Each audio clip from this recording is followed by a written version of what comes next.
way. I could change all the things I lack. I gotta face the facts, I got a taste in that. Got me obsessed with the rest, I got an itch to scratch. Slowing down, I'll give up everything.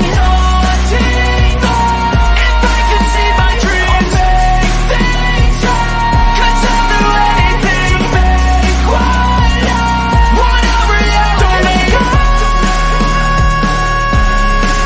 Don't let go. Hello, everybody, and welcome to our Monday Night Raw watch-along. Tonight, we're going to be watching what is supposed to be a very interesting episode of Raw. And it's not just interesting because we've got a lot of matchups lined up. We don't even have a lot of matchups lined up for tonight. The preview for the night that WWE.com has officially released only lists one match. Just one single match. That's right. But tonight's Raw could have a lot of surprises. It could have a lot of egg hunting, if you know what I mean. You know, last night at Survivor Series, we did see Mr. Vince McMahon losing his egg and going crazy about it. And they were not able to find the egg yesterday, which means that the egg hunting is bound to continue tonight. Now, this egg is no normal egg. It is apparently Cleopatra's egg, which was presented to Vince McMahon by Dwayne "The Rock" Johnson.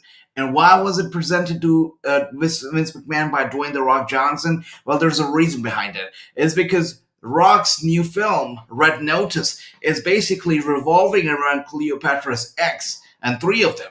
And one of them, apparently has been gifted to Vince McMahon to promote the film, and they're promoting it in this fashion.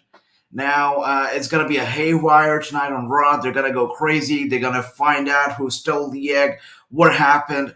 I don't know. I do expect a lot of craziness to go down. I do expect, maybe in the upcoming pay-per-view we see Ray Reynolds, or maybe we see Wonder Woman. It could happen. Lots of stuff can happen, but let's first take a look at all the comments. Hello, Geraldo. Good to see you. Hope that you're having a great day so far and you're ready for Monday Night Raw. Yeah, I know. I got you. Good to see you. Thanks for tuning in. Hello, Dora. Good to see you. Hello, Ricky. Hello. Is The Rock coming back? The Rock is bound to come back. He has to come back, especially after all the egg hunting that is going on around his, his movie. So this is what's happening right now, is basically to promote his film.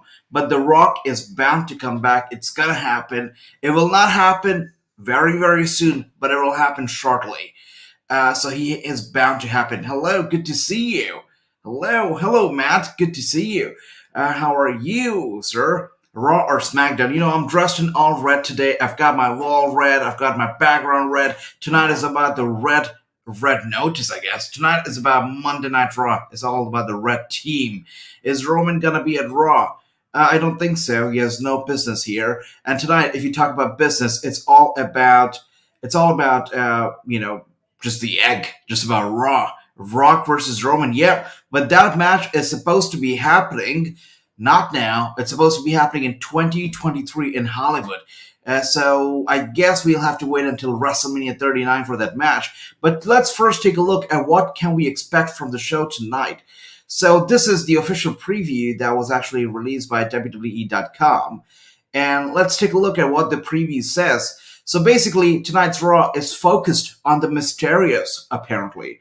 It says that, Raw versus Dominic are going to be seeking payback against the almighty Bobby Lashley. So this is what the preview says.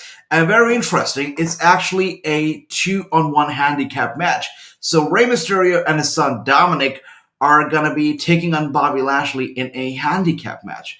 And if you look at the preview for tonight, that is it. That is all the preview that WWE.com has officially released for tonight. No other match, no other segment. WWE.com has only listed one match for the entire night so far in advance. And that's very unusual because whenever you look at a preview for a show, they have at least 3 to 4 matches or segments or something announced. Tonight, It's just one match. So I think we are in for some surprises tonight. I'm Matt from yesterday because of Roman Reigns. Hello, Matt. Good to see you. Of course, I remember you from yesterday. We had a great time watching Survivor Series, and I'm pretty sure we're gonna have a greater time watching Raw tonight. I think Roman can come back on Raw. Well, let's see. Let's see. It could be. I hope so. Yep, that's right. Only one match that has been announced, but let's wait right here. Let's also take a look at what has been announced by the dirt sheets. What are they saying? What can we expect for a Raw for tonight? Let's see. Let's take a look at what the dirt sheet says. And I'm gonna point your attention to a dirt sheet, a website that's called Wrassline's, a very reputed wrestling news website.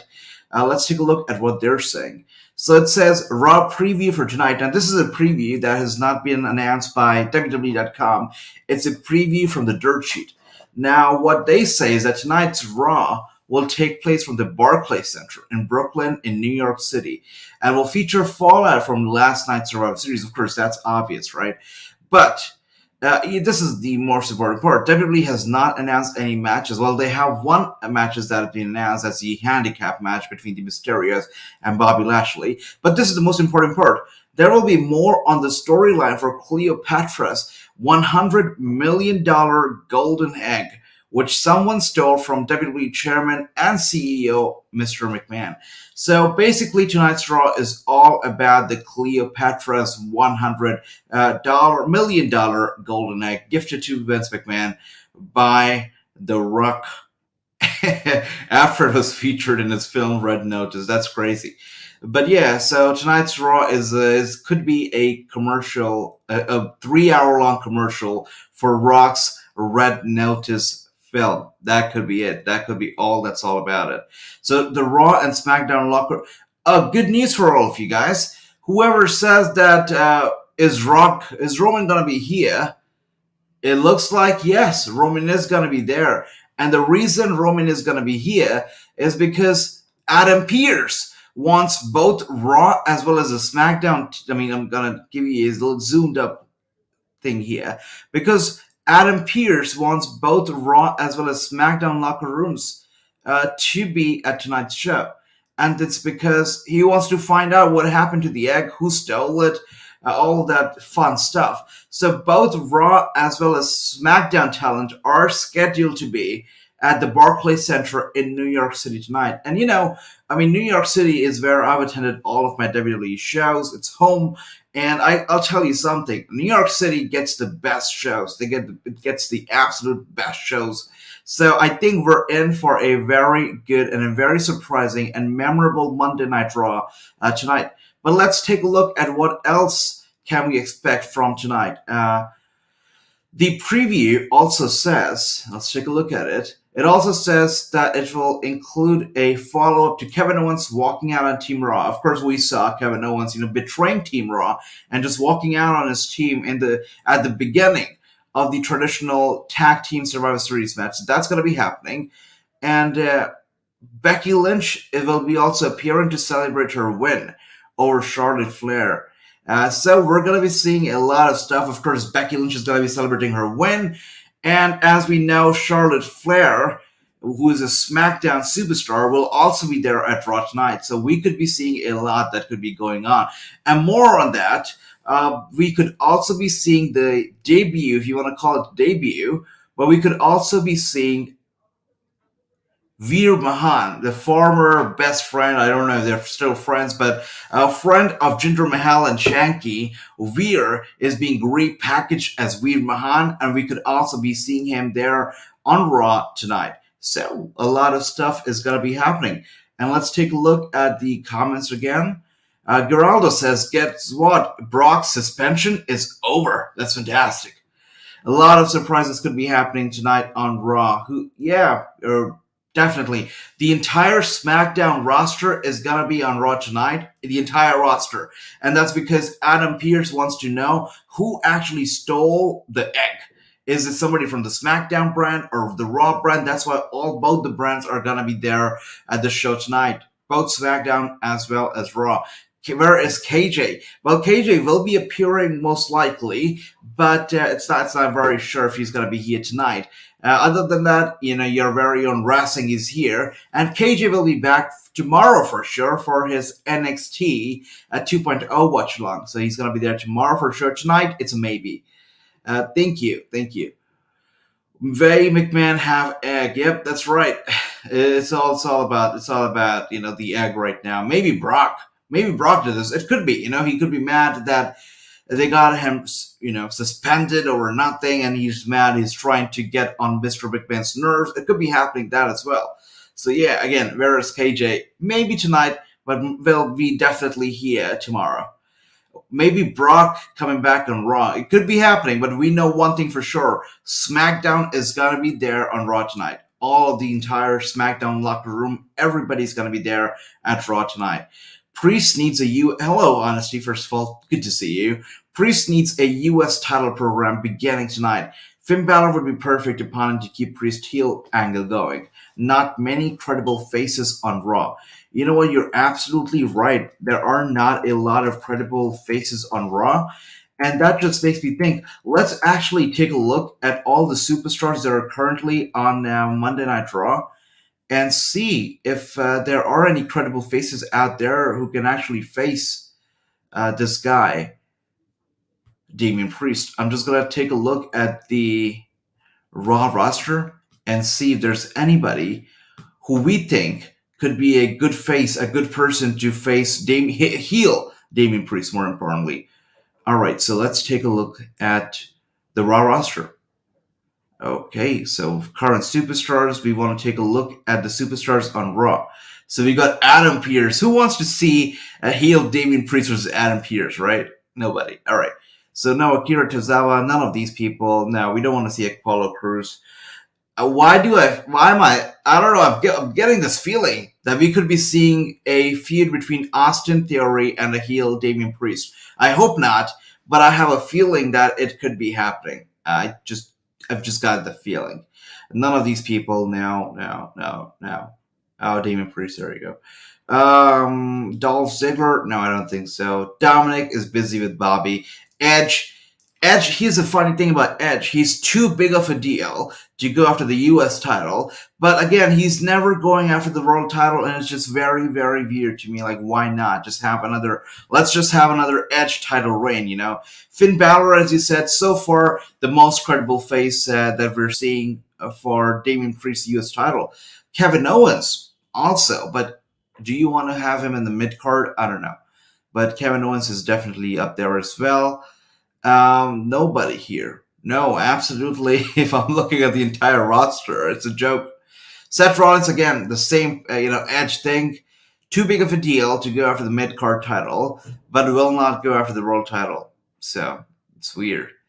Wow, I'm just going through the entire, and Veer. Let's talk about this guy. Veer Mahan, a member of the Raw roster now, could be going after Damian Priest's U.S. title. It's likely. Why not? It is very much likely that Veer Mahan will go after Damian Priest's U.S. title. He's most likely making his first appearance after being repackaged from just Veer to Veer Mahan. So it would make a lot of sense if he wants to go after Damian Priest's U.S. title tonight. It would make a lot of sense. But we'll have to see. But from what I saw, the Raw roster is really a joke right now. And the only credible face that I saw, just like you said, is Finn Balor. And maybe Austin Theory, but nobody other than that. Austin Theory, Finn Balor, and Veer Mahan are the only three people that I can possibly think of going after Damian Priest, heel Damian Priest, U.S. title. We'll just have to see. But you know what? Speaking of this guy, Veer, I really hope that he comes back as a face and not a heel. We've seen it enough times. We've seen it time and time again that the international stars are always booked as heels. You talk about Rusev, you talk about Jinder Mahal, you talk about the Great Khali, who was an exception at some point, but at first, when he was at the peak of his career, a heel. And, you talk about all these people, all of them heels. Vladimir Kozlov, Every single buddy, every single superstar who is not from America is a heel. So I hope that Veer Mahan can change the narrative and be a successful international superstar in WWE who is a babyface. I hope that happens. I'm tired of seeing a heel international stars. Let's make a difference. Let's do it. Who is going to face Roman at day one? Interesting questions, interesting question. I mean, day one is a pay-per-view that they're doing for the first time ever on the first day of the year. It's a very interesting concept. We'll just have to see. I think they're gonna go all out. They're gonna have a lot of surprises, maybe some fantasy matchups there for us. It's gonna be very interesting. Very interesting. All right, that's cool. Yep, on the USA, Raw is scheduled to start very, very soon. Cool. What if Walter debuts on Raw? I mean, that would be a welcomed move. I know that there is a tremendous fan following for Walter, so it would be a welcome move. But is it going to happen tonight? I just don't see it happening. There's a lot going on tonight. With the egg, with the Veer Mahan, with the handicap match, there's a lot going on. So I think that if he debuts tonight, it's going to be overshadowed by all the Cleopatra stuff, the Rock stuff that's going on tonight. So I hope that he debuts for Raw, but not tonight, because tonight it's got to be haywire, just like I said. But I'm all in for the haywire. I like the Pizza Hut from last night. I know you did. A lot of people, they also went out and bought Pizza Hut. They bought pizza. Got me really hungry. But yeah, don't remind me of Pizza Hut now, because I'm starting to get hungry. So, next challenger for Big E. All right, that's a great question. And you know what? That brings me once again to my very own friendly WWE.com. And we're going to take a look at the Raw roster again. That's my favorite thing to do. All right, we're taking a look at the Raw roster. And what we're doing now is we're looking at all these stars on the Raw roster, and we're trying to guess who would be the perfect challenger for Big E's WWE Championship currently on the red brand. So AJ Styles is one person that I can absolutely see challenging Big E. Like, why not? Why just not? AJ Styles is there. Who else? Is there any credible person? Bobby Lashley, but he's got to be busy with the Mysterious tonight. He is taking them on with the, the handicap match against the Mysterious. That's Ray and his son Dominic. So we're definitely not seeing a Bobby Lashley versus Big E feud start tonight. It's not happening. None of these people. I don't think so. Edge. Could Edge be going after Big E's championship title? I mean, I would love that. Something fresh, something new. Why not?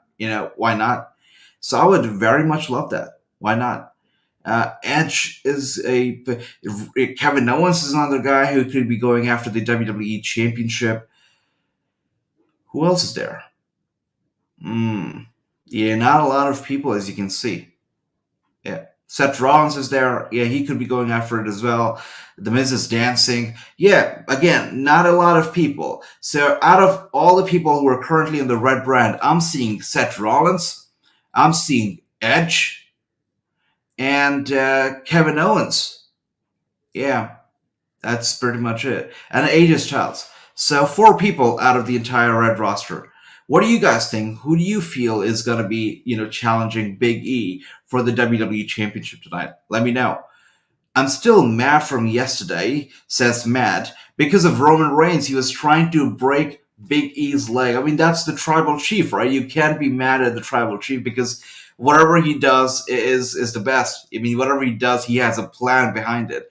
So you can't be mad at the tribal chief for doing stuff that tribal chief does, right? I mean, jokes aside, yeah, that was a bit brutal, but it is what it is. It's Roman Reigns. Can't be mad at him. Veer and Theory, I agree, could be in the mix. I think, I feel like Veer as a babyface could do wonders. I really feel so. I hope that he turns into a babyface. If he's a heel, then Veer versus heel Damian Priest might not make a lot of sense. But if he's a babyface, it will. We'll just have to see. If Veer does not turn heel, though, it's definitely Theory versus heel Damian. That's what I see. Veer versus Damian Priest next week could be happening, but again, only if he turns heel. That's what I feel. I wish Roman versus Priest for the US Championship. Yeah, but I mean, that would be a great match because, like it or not, Damian Priest is an amazing, incredible performer who deserves to be on the main show, not the kickoff show, by the way. And he's a champion for a reason. So Roman versus Damian Priest would be a fantastic matchup. But I think it's a while before we see that match actually take place. So, thank you. Hello, Nicole. Good to see you. A challenger for the Raw Tag Team titles. All right, if you want to do it that way, let's do it again. My friendly WWE.com is here. And can we actually look up tag teams here? Oh, we can't. All right. No worries. We're still going to look at the challengers for their championship held by Randy and Matt Riddle right now. AJ and Omos right out the hook. One possibility. Apollo Crews, another possibility. Street Profits, I don't want that to happen, so I'm going to hold off right there. Now, Cedric Alexander, the Hurt Business right now, apart from Bobby Lashley, they're jobbers. So Commander Aziz and Apollo Crews makes sense. AJ Styles versus Omos, I think we need something fresh, something new. So it's either, I feel it's either Dolph Ziggler and Rude, or Aziz and Apollo Crews. That's what I feel. But let me know what you guys think. Love to hear what you feel. Is Drew fresh Roman facing Roman at day one? It's day one. Could be happening. Anything could be happening. It's a cross-brand pay-per-view. Could be happening. How do I watch Raw? It's on the USA. Right. Who won? It was Roman Reigns versus Big E, or Roman Reigns won the match. Yeah, Omos. It could be happening, yeah. I still can't see why Rude and Ziggler aren't in the tag. Because how it works with Ziggler. I mean, he's only used his jobber and jobber only. So, oh yeah. So Raw is starting. And again, we're starting with Cleopatra's egg. That's it. That's how we're starting our wrestling show. Vince McMahon is mad that the egg is still gone. And Sonya Deville and Adam Pearce are answerable. Of course. We're starting a wrestling show talking about an egg. Nothing else but an egg. Okay. Yeah, that's how we're starting, guys. We're talking about the egg. We saw incredible matches last night. Some incredible stuff happened. We're not talking about any of it. All we want to talk about is Cleopatra's egg, which is a movie prop gifted to Vince McMahon by The Rock for the sake of his film. All right. It's starting. Yeah, it's just started, right? Yeah. I'm just so bummed out right now. I mean, this is nothing but a big-ass commercial for Red Notice. A commercial that's been stretched out a lot.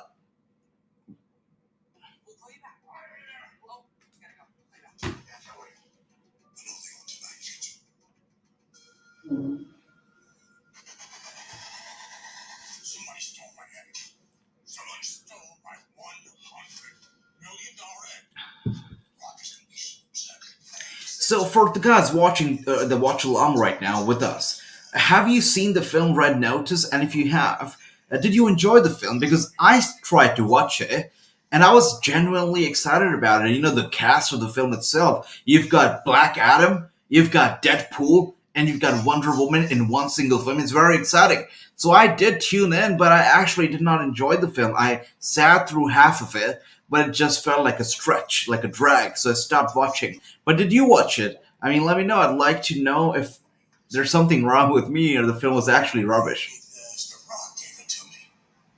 Probably owed it to me, but he gave it to me. It's not just the value of that egg. It's the fact that someone actually stole something from me. Someone stole something from Vince McMahon. Yeah, so we're just talking about the egg. We're just talking about the egg and nothing else. That's cool. That's nice. No clues yet. And we even had the authorities come in. They had a search warrant, and they searched the entire place, and still nothing. Nobody knows anything. Well, somebody better know something.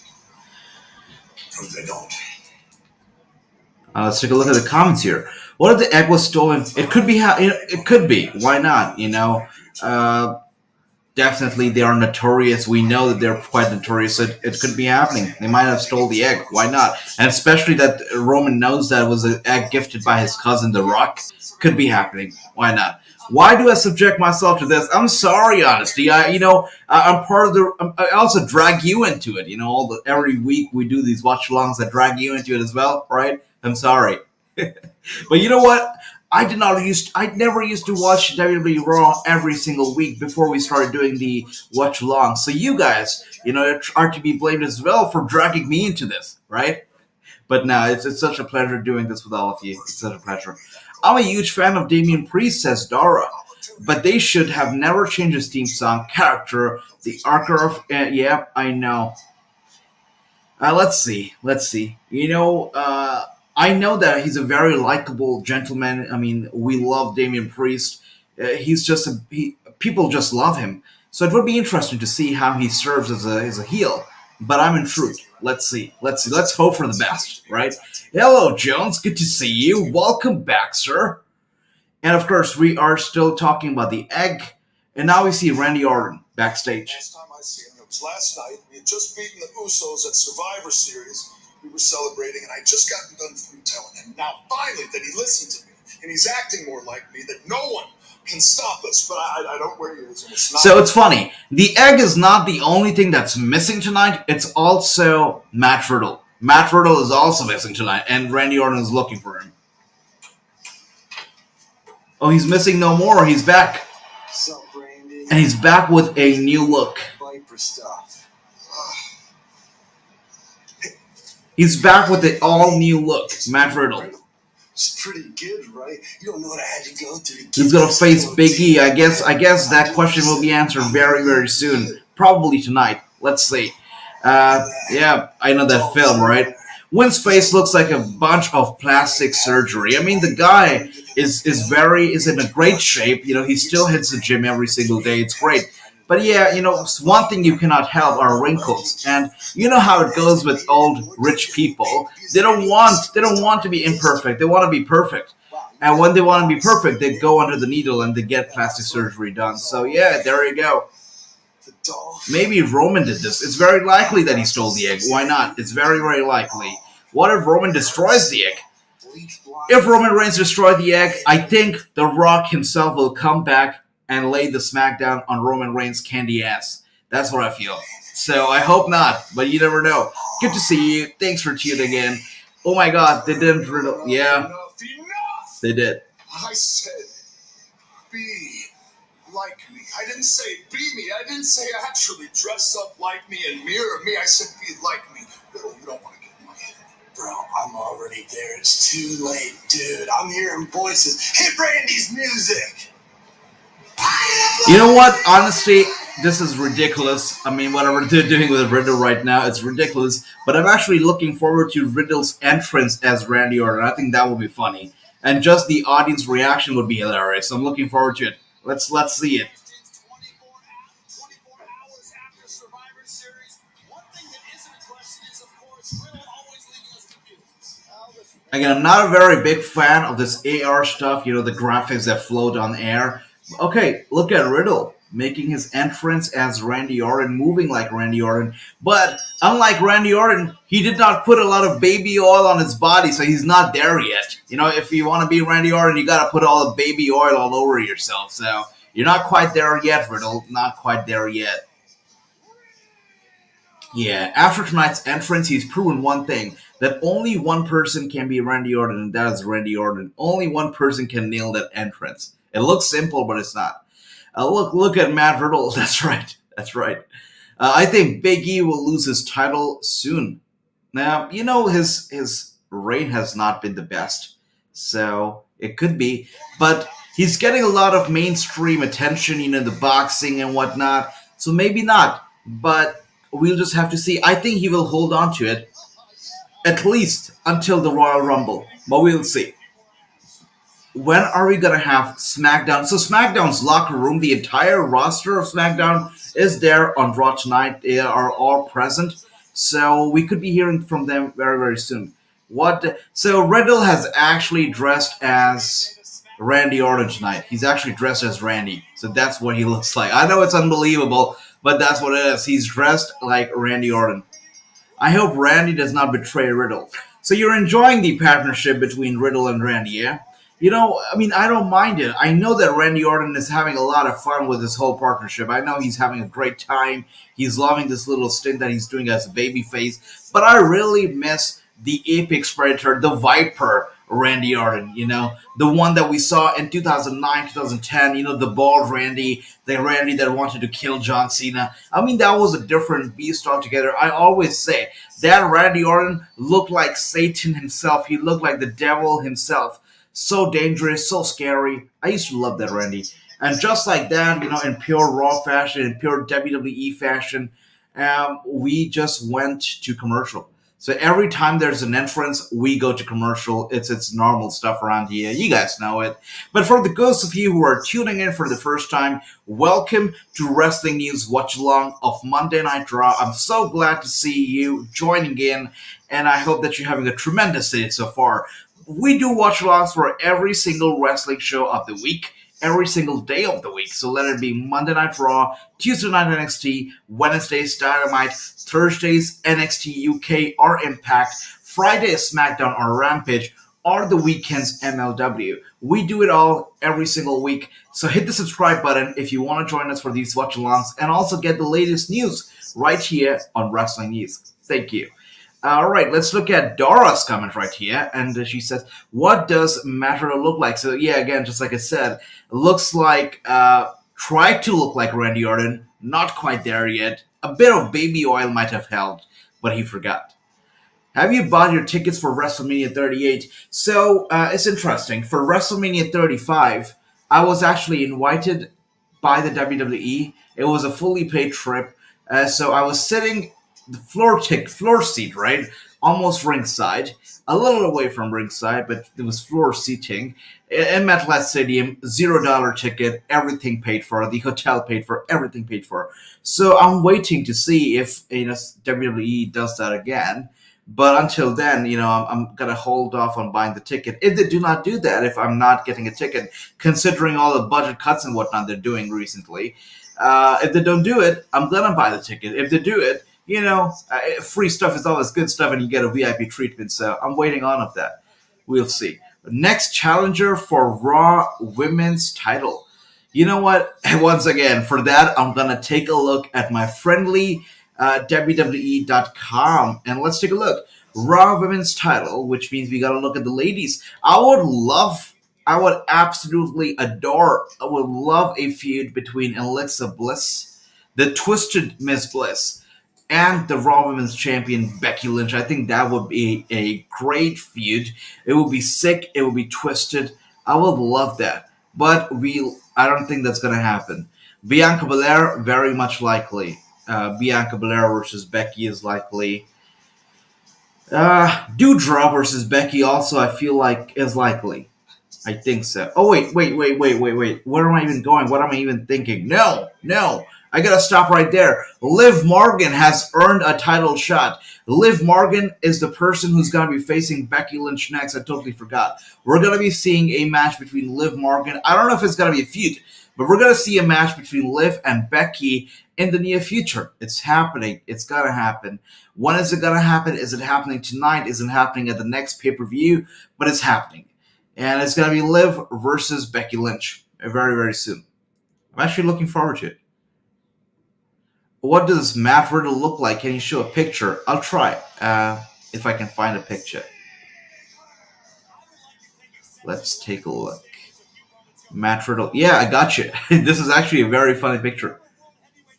All right. 1 second. I'll just show you guys what Matt Riddle looks like. I'm on Twitter right now, and people, Twitter is always crazy. And this is what somebody's tweeted. I love it. So this is what he looks like. And they did a Spider-Man meme right there on the red. So he's dressed like Randy Orton. He's put on fake beard and fake mustache like Randy Orton. No baby oil, unlike Randy Orton, unfortunately. But yeah, that's what he looks like tonight. Matt Riddle. Is Rock gonna be there on Raw? We don't know, but we know SmackDown's gonna be there. The Rock, I think it's a bit too early for him to show up. I think they're gonna stretch out this whole. Wow. By the way, they have new graphics for Raw tonight. I don't know if you guys noticed, but those graphics for Raw, they're new tonight. That's interesting. New graphics. And they look pretty good. That is pretty cool. New graphics, yeah? That's nice. So I think that The Rock, they're gonna hold off to that. They're gonna stretch out this whole X storyline a bit more. So yeah. And by the way, Honesty asked early on. He was asking why don't they put Dolph Ziggler and Drew in a title picture? That's because they keep putting them in meaningless non-title matches. So I hope that this match against the tag team champions goes somewhere. But I don't know. I don't know. We'll see. We'll see. They keep using them on the Raw and the SmackDown, not on the pay-per-view. So would it be John Cena versus Big E? No, I don't think so. I don't see John Cena coming back so soon. I don't think it's happening. No. Or Triple H versus Big E again? Not very soon. WrestleMania Triple H match, maybe, but following the recent cardiac event that Triple H was involved in, I really doubt that he's going to be wrestling next year. I don't think so. I think he's going to take a hiatus. I think he's going to get himself prepared for WrestleMania 39 in Hollywood. So, yeah, I don't think we're going to see that match either, unfortunately, anytime soon. Liv Morgan, that's right, Dale. Liv Morgan versus Becky Lynch is scheduled to be up next. What if Bayley returns to Raw in 2022? That would be cool. I think Raw needs Bayley too. I don't know. The women's roster on Raw still is pretty good, but the male roster on Raw is very weak. Very weak. They really have to do something with the male roster on Monday Night Raw. Next challenger for Roman Reigns. I think we discussed this already. Oh, wait. Roman Reigns, we discussed for Big E. Okay, so we're going to take a look at Roman Reigns' next possible challengers too during the commercial break. We'll do that. All right. So Dolph Ziggler with a pretty cool drop kick to Matt Riddle. We're in New York City tonight. Oh, by the way, Matt Riddle's fake mustache just came flying off. So he's half the Randy Orton now without the mustache, I'll tell you that. Where's KJ? So KJ, he's doing his KJ stuff tonight. So he might be here, he might not be here. It's a dicey situation. But he's going to be here tomorrow for the watch along for NXT 2.0. So, but KJ or not, Willie or not, the Wrassingh is always here every single day of the week. And I'm here doing these watch-alongs for you. And KJ also is here every single day. And he does the watch-alongs for you as well. So whenever either of us are not available, one or the other person is going to be here every single time. So don't worry. We're doing these watch-alongs every single day for you. Every day. We love it. We love it so much. He looks like Brock's baby. Yeah, you're right. You're right on point, Geraldo. Right on point. Thank you. Thank you for tuning in. Thank you. Are we having John Cena versus Big E for the WWE Championship? Look, John Cena is definitely returning at WrestleMania 39. It's in Hollywood. So The Rock's going to be there. I expect John Cena to be there as well. He's definitely going to be wrestling a match. But if the match is going to be for the title, that has yet to be seen because, these guys are part-timers now. They're not full-time wrestlers. So for them to wrestle for the WWE Championship, I don't know. But I know one thing for sure, and it is that Hollywood is now their new home, and they would hate to lose in front of their hometown of Hollywood, right? They would hate that. So I feel like if John Cena wrestles a match in Hollywood, he's going to win the match in Hollywood. So is it going to be for the title? I think that reduces the chances of it for being of the title very, very by a great margin. So I don't think it'll be for the title, but we'll just have to see. Honesty says, after last night, Belair looks to get the push, but they buried her at SummerSlam, so I don't know what they're doing. Yeah, I mean, at SummerSlam, they did bury her, but I'm pretty sure, honestly, they are very high on Belair. They might not like her, but they know that she's very, very talented, so they can't help but push her. She's definitely going to get pushed to the moon, and not like Ember Moon or Real Moon. I do feel like it's going to happen. Thank you for tuning in. Thank you. All right, and now, just like, where is that comment? All right, there we go. just like you asked, the next challenger for Roman Reigns. And since we're in commercial right now, let's take a look at the next possible challengers for Roman Reigns. And for that, I'm going to head right back to my very friendly, very nice looking WWE.com. And we're going to take a look at the next possible challenges for Roman Reigns on SmackDown. And for that, we'll go to the section and we'll go to SmackDown. And let's take a look at all the stars that are SmackDown right now. And of course, Adam Pearce is always there, no matter you talk about SmackDown or Raw. Aaliyah, who got replaced by Toni Storm at Survivor Series, is there. But she's not fighting Roman Reigns, right? Cesaro. I would love a match between Cesaro and Roman Reigns. But hey, we're not in fantasy world. We're in real world, so it's not happening. We're not getting that match. I would love a match between Drew Gulak and Roman Reigns, especially after Bryan Danielson now, or Daniel Bryan then, showed us what a tremendous athlete Drew Gulak is. I would love a match between Drew and Roman Reigns, but of course it's not Fantasyland. This is real world, so we're not getting that match either. Drew McIntyre, it's gonna happen. It's bound to happen. It's not gonna happen at TLC though. So who else do we have left? Jinder Mahal. Guys. The Hit Row got released. All of it. Jinder Mahal and Shanky were feuding with the Hit Row. Could we be seeing a potential feud between Jinder Mahal and Roman Reigns?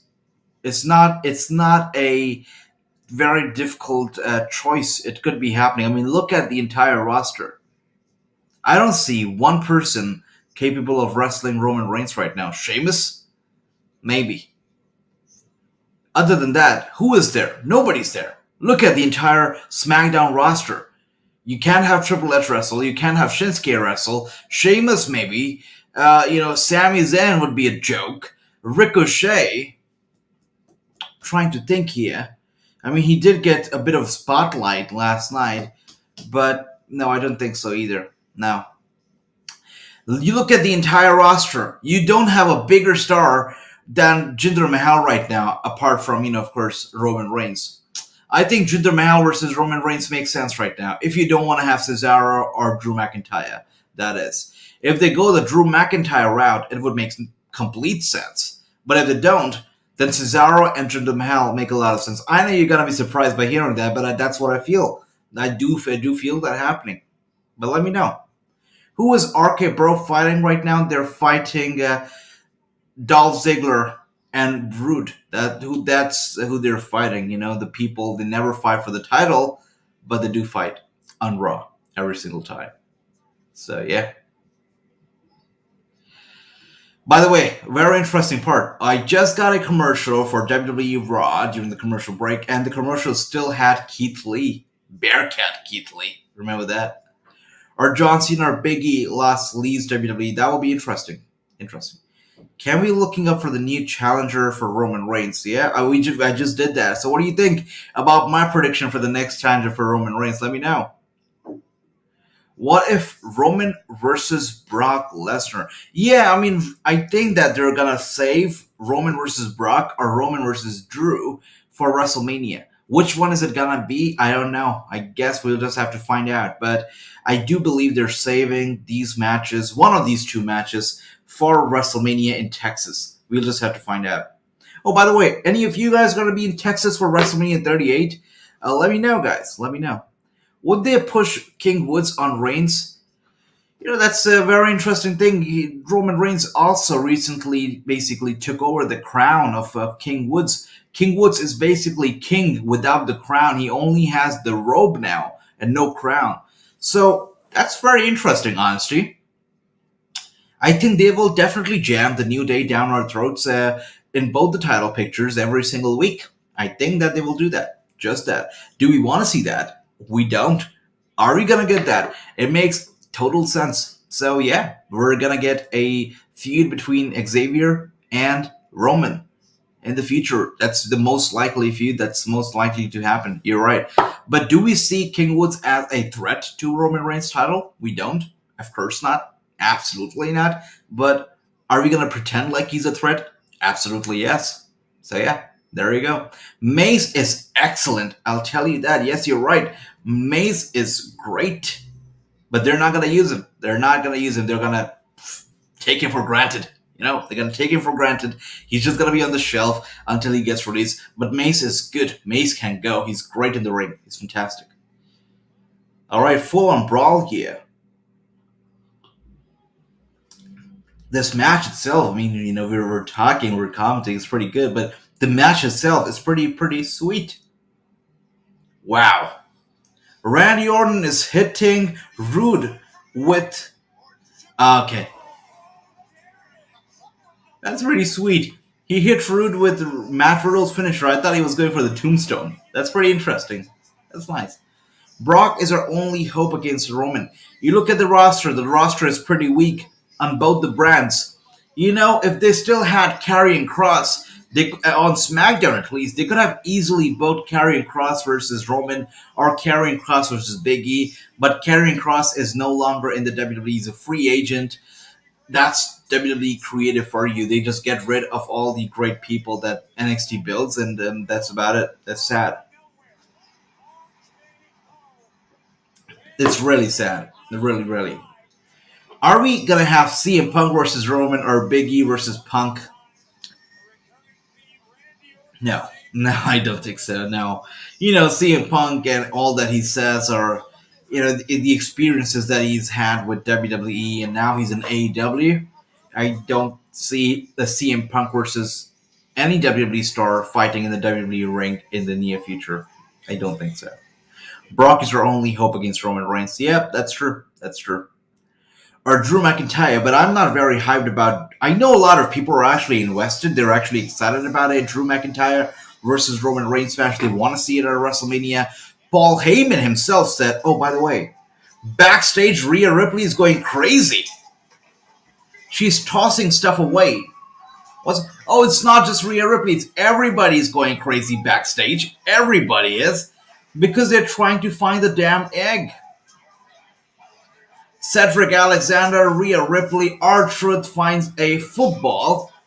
And of course, it's not the egg. And everybody's going crazy. Just like I said before the show even started, I said it's going to be haywire. And nobody cares about wrestling anymore. All they want to find is the damn egg. Because Vince McMahon got paid tons of money to promote that damn film with the egg.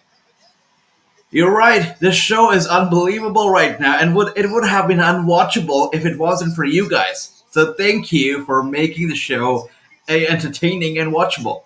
You were right, Cross versus Reigns or Big E could have been interesting. It could have been a new mix-up. Can you imagine all those promos with Cross and Scarlett, with Big E involved in Scarlett's mind games, and Big E just played into it? It's not just a champion who makes the championship or the championship reign so memorable. It's also their opponents. So if Big E faces, guys like, I don't know, I'm going to pull up the Raw roster again.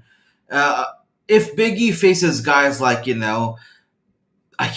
Bobby Lashley, or these guys on the Raw roster, I can't even come up with names because they're just so underwhelming. But if he faces guys like, Bobby Lashley or even Rey Mysterio or somebody, it's just going to be generic stuff. We've seen it time and time again. We've seen these people interact before. It's nothing new. Big E versus guys like Karrion Kross and Scarlett, bringing something new to the table, having those mind games and whatnot, that would have added some spice into the mix. That would have made the feud so much more interesting. We would have wanted to see what's next, what's new, but they just get rid of all the new stars, all the new potential, all the new talent, all the new creativity, and it's sad state. Would have been great. We're not getting it. What if Roman Reigns gets injured? That will be a very, very bad state because SmackDown, basically, Roman Reigns has been carrying it on his back for 2 years now, throughout the Thunderdome era, and now, right now as well in 2021, Roman Reigns has been doing a tremendous job as champion. Hope he never gets injured. All right, Matt, I'll see you soon. I wish we have Punk versus Seth. WWE versus AEW would be fantastic. Who knows? wrestling is crazy. Who knows? We'll probably see it one day, and it would just look like a dream come true. Who knows if it happen? It could happen. Why not? It could happen. But right now, it's just very unlikely. But it could happen. I could see it happening. Roman Reigns and Becky Lynch will drop the belts because they're doing movie in February called The Rumble. That is pretty interesting, actually. Wow, Rumble. So that actually makes sense. I mean, if they are doing a film, then it would make sense for them to drop the belts sometime soon. Wow. This is what I love about you guys. You guys are so well informed, which is fantastic.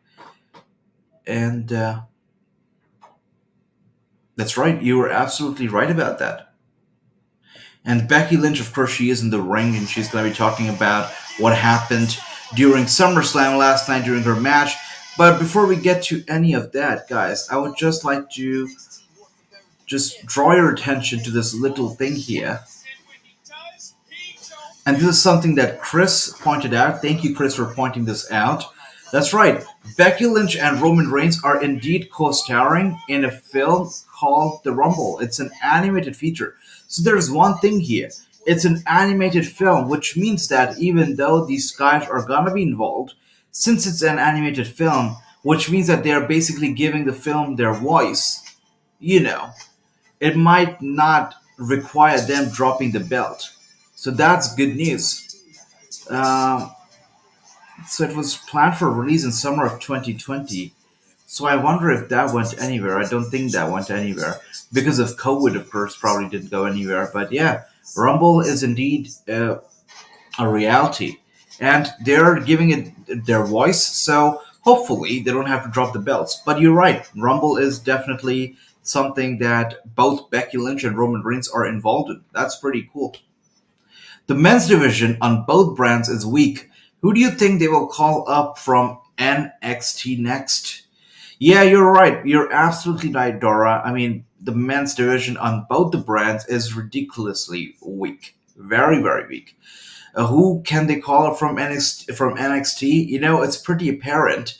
The one guy, the first guy who should be called up, and a lot of people love him already. They fell in love with this guy the first time they saw him, the first time NXT 2.0 made its debut.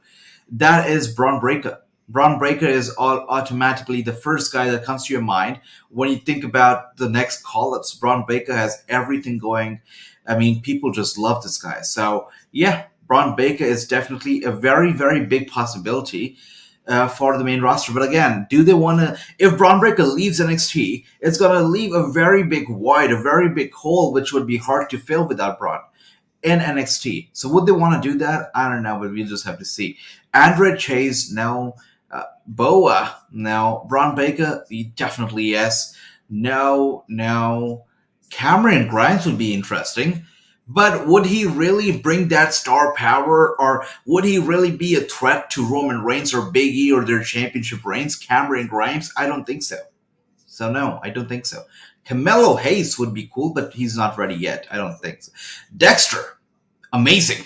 Dexter on the main roster would be a threat. He would be a threat.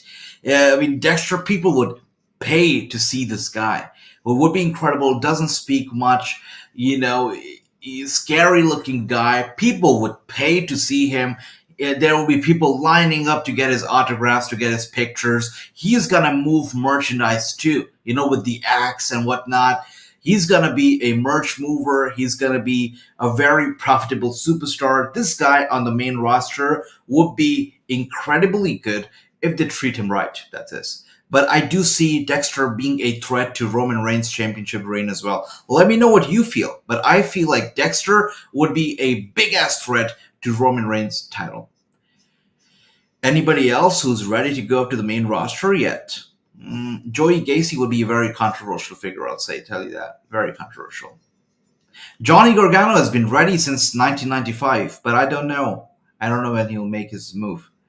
I don't know if Kylie is going to be in NXT for way too long. LA Knight is another guy. Pretty cool. Pretty cool.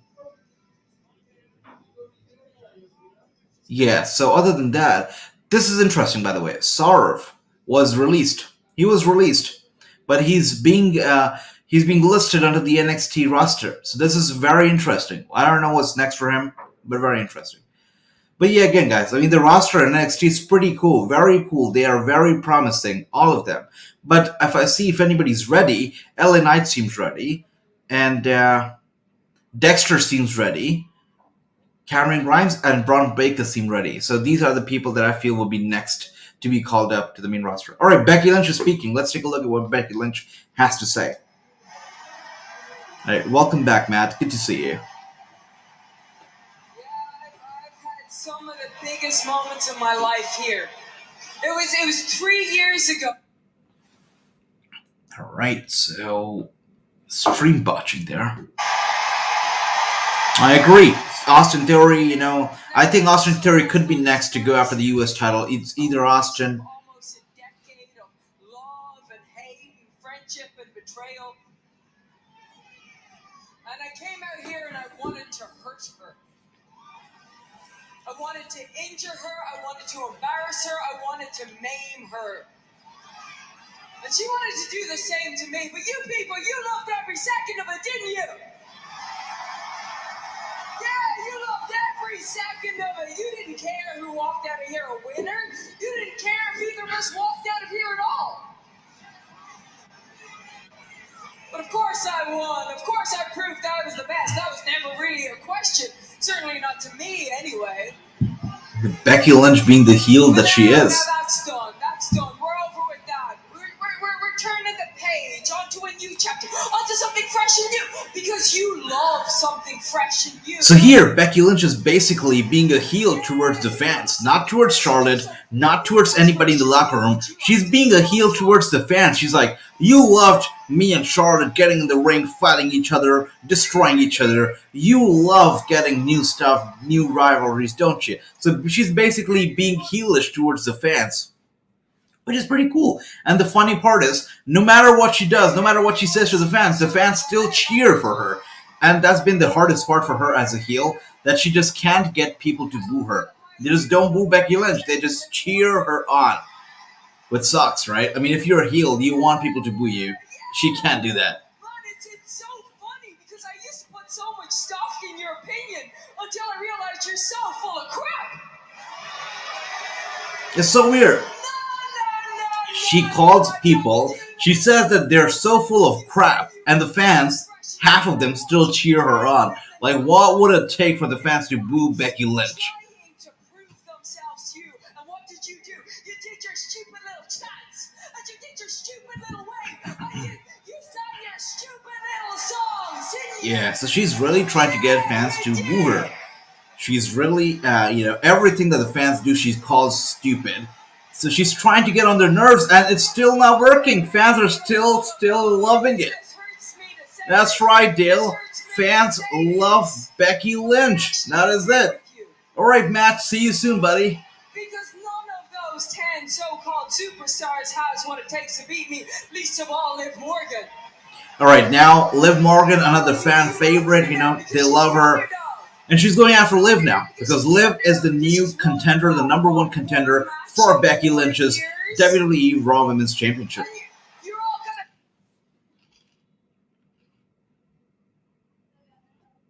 And I got a death grip on this title. And I don't give a damn whether you like it or not. Nobody is getting this title off of big time bets. All right, doing some decent heel work. That was a solid promo. I think she failed at it very miserably. Look at the fans behind her. They're still clapping for her, cheering her, jumping for her. That's not what a heel should be doing. That's not how you should be reacting to a heel.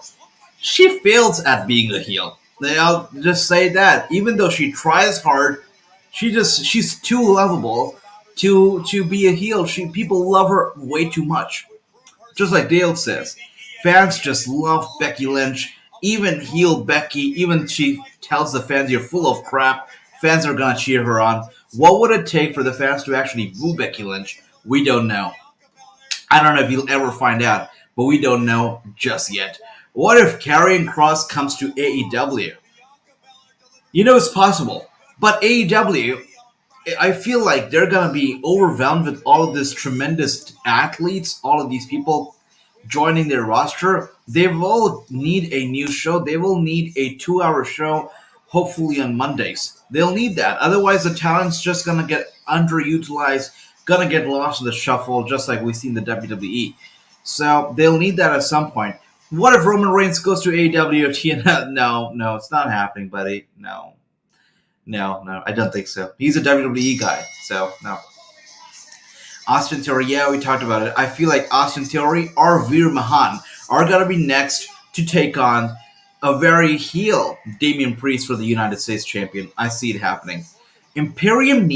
Honestly says, Imperium needs to be called out for fresh air in tag division with eventual single split up.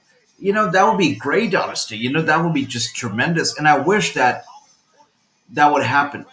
But the fact that we have people in charge who probably aren't even aware of NXT UK, who don't even watch or follow NXT UK, or aren't even aware of the stuff that Imperium has done. So I doubt it happening. I really doubt everything about the creative in charge. I doubt it. So I don't know if it's going to happen.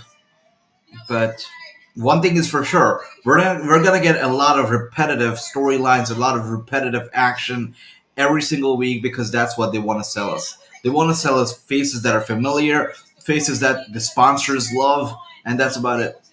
It's sad. Good to see you, Matt. All right, is Keith Lee going to AEW or T? Yeah, I mean Keith Lee. I think Impact Wrestling would be a perfect fit for Keith. Impact is a pretty good show. I watch it. I think it's really good. Impact Wrestling officials are pretty nice.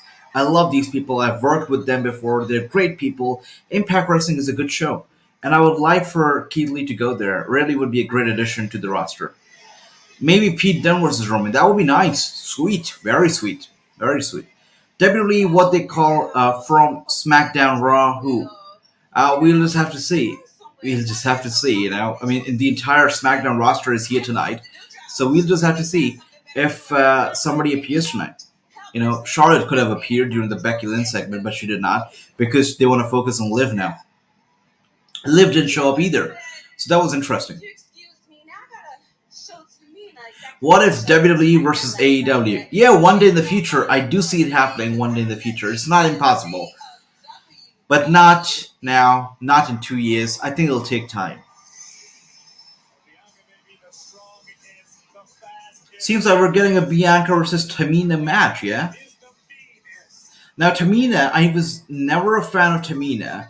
And the thing about her is that she can never go on her own. She always needs backing.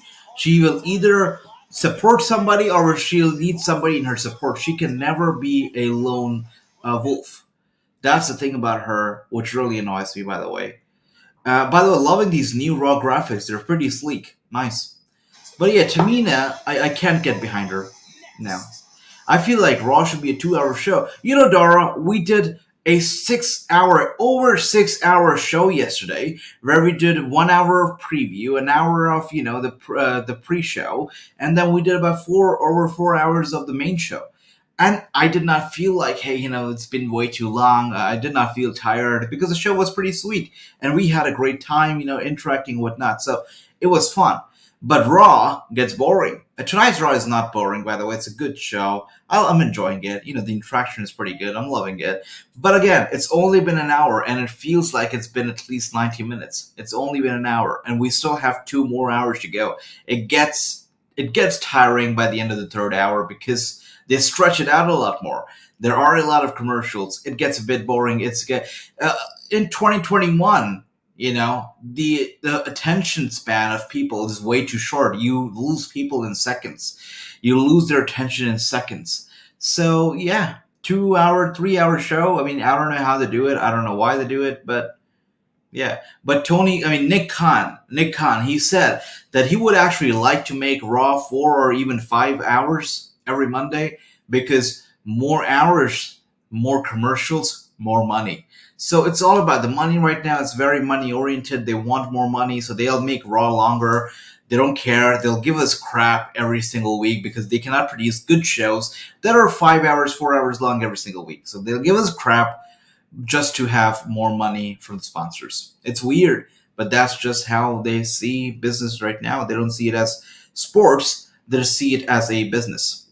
And I agree, it should be a 2 hour show. Maybe Walter versus Roman, that would be sick. That would be great. Would love that. Absolutely. Bianca delivered a bad promo. Bianca, I can never enjoy her promos because they always are cringy. Even when she's angry, she's whipping her hair, she's spanking her own butt, and she's doing these dance routines which are very, very cringy. I'm sorry, but they are very cringy. And I find Bianca Belair just cringe. It's just not cool. It's not fun, I mean, I understand that you wanna pander to some kind of an audience. You wanna, maybe there's a certain demographic, maybe teenage girls or somebody that you want to appeal to. You want to, I don't know, relate to them or something. But it's not cool. It's all kind of people watch the show, adults, kids, everybody, and it's just weird. At least for the grown adults, I'm pretty sure they cannot take Bianca Belair seriously with the dance routine, with the whipping of hair, with the spanking in the middle of promos or whatnot. It's just weird. So Bianca Belair, I'm not her fan of her promos or her segments or even her matches. I mean, the matches are fine, but then in the middle of matches, she starts doing the stuff with her hair or the spanky part. Not a fun thing. I'm not a fan of it. And 1 hour of Pizza Hut. Yeah, I mean, what did we talk about, Geraldo? What did we talk about? At the beginning of the watch along, I said, nobody remind me of Pizza Hut tonight because yesterday I got very, very hungry. So I don't want to be hungry today. Don't remind me of Pizza Hut, otherwise I'll have to pick up my phone and order some pizza. So don't do that. No, we're not going to talk about Pizza Hut tonight. No. Do you see Moose or Eddie Edwards going to AEW or WWE? Moose, I think, is enjoying, he's having a great, great time at Impact Wrestling right now. He's such a monstrous heel. Fantastic. I think WWE would just underutilize him. And AEW already has a tremendous roster in itself, so Moose would get lost. I think he's happy wherever he is. I think he should stay. I think he's just fine where he is. So, yeah. Eddie Edwards, maybe, but Moose should stay. Okay, Geraldo, don't worry. I was kidding. We can talk about Pizza Hut all you want. That's fine. Who doesn't love pizza, right? Everybody does. So, all right, the match is underway. And just like I said, I spoke about this.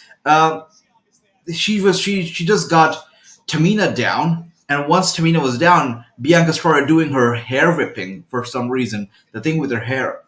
It makes zero sense. If you want to be taken seriously as a competitor, stop doing that because it makes no sense. Are you angry? Are you being aggressive? Or you just want to be cringe and, I don't know, immature and do the stuff with your hair and the spanky or whatever you do? It makes no sense. You cannot combine being angry and fired up with the dance or the hair stuff that she does. It just doesn't work together. It just does not. All right. So Bianca Belair face first to the ring. Somebody mentioned this yesterday. I don't remember. Was it Honesty? Somebody mentioned it.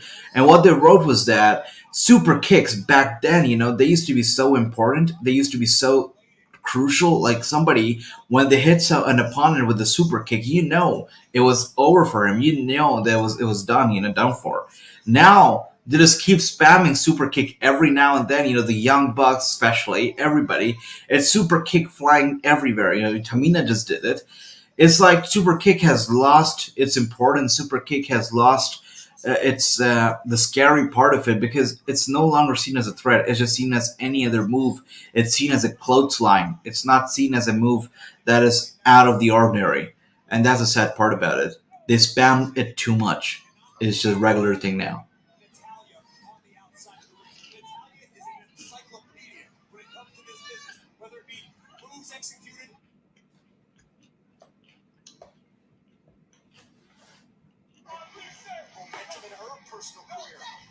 How would you feel about a new channel for gaming like 2K? Would you guys like that? I mean, if you want to see content for gaming, We could have it on this very channel, Wrestling News.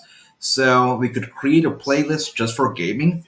If you would like that, let me know, and I could definitely talk to the team about it. I mean, I personally do have a PS5, so we could get that going. But just let me know, what do you guys want, and we could produce content accordingly. Do you see the Undertaker as the first Hall of Fame member at WrestleMania 38? Yes, I do. I do see it happening. It's in Texas, the hometown of the dead man. Not there can be no better place than Texas for the Undertaker to enter the Hall of Fame. I do see it happening. Yeah.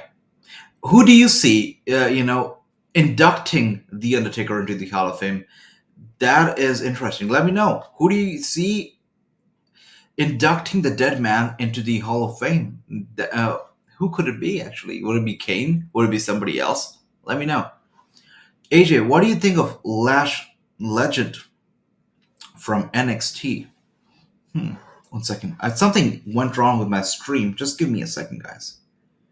The stream just will not work. Interesting. The fun stuff happens when you don't want it to happen. It didn't happen during the commercial break, but it just had to happen now, right? I think it's gonna work now.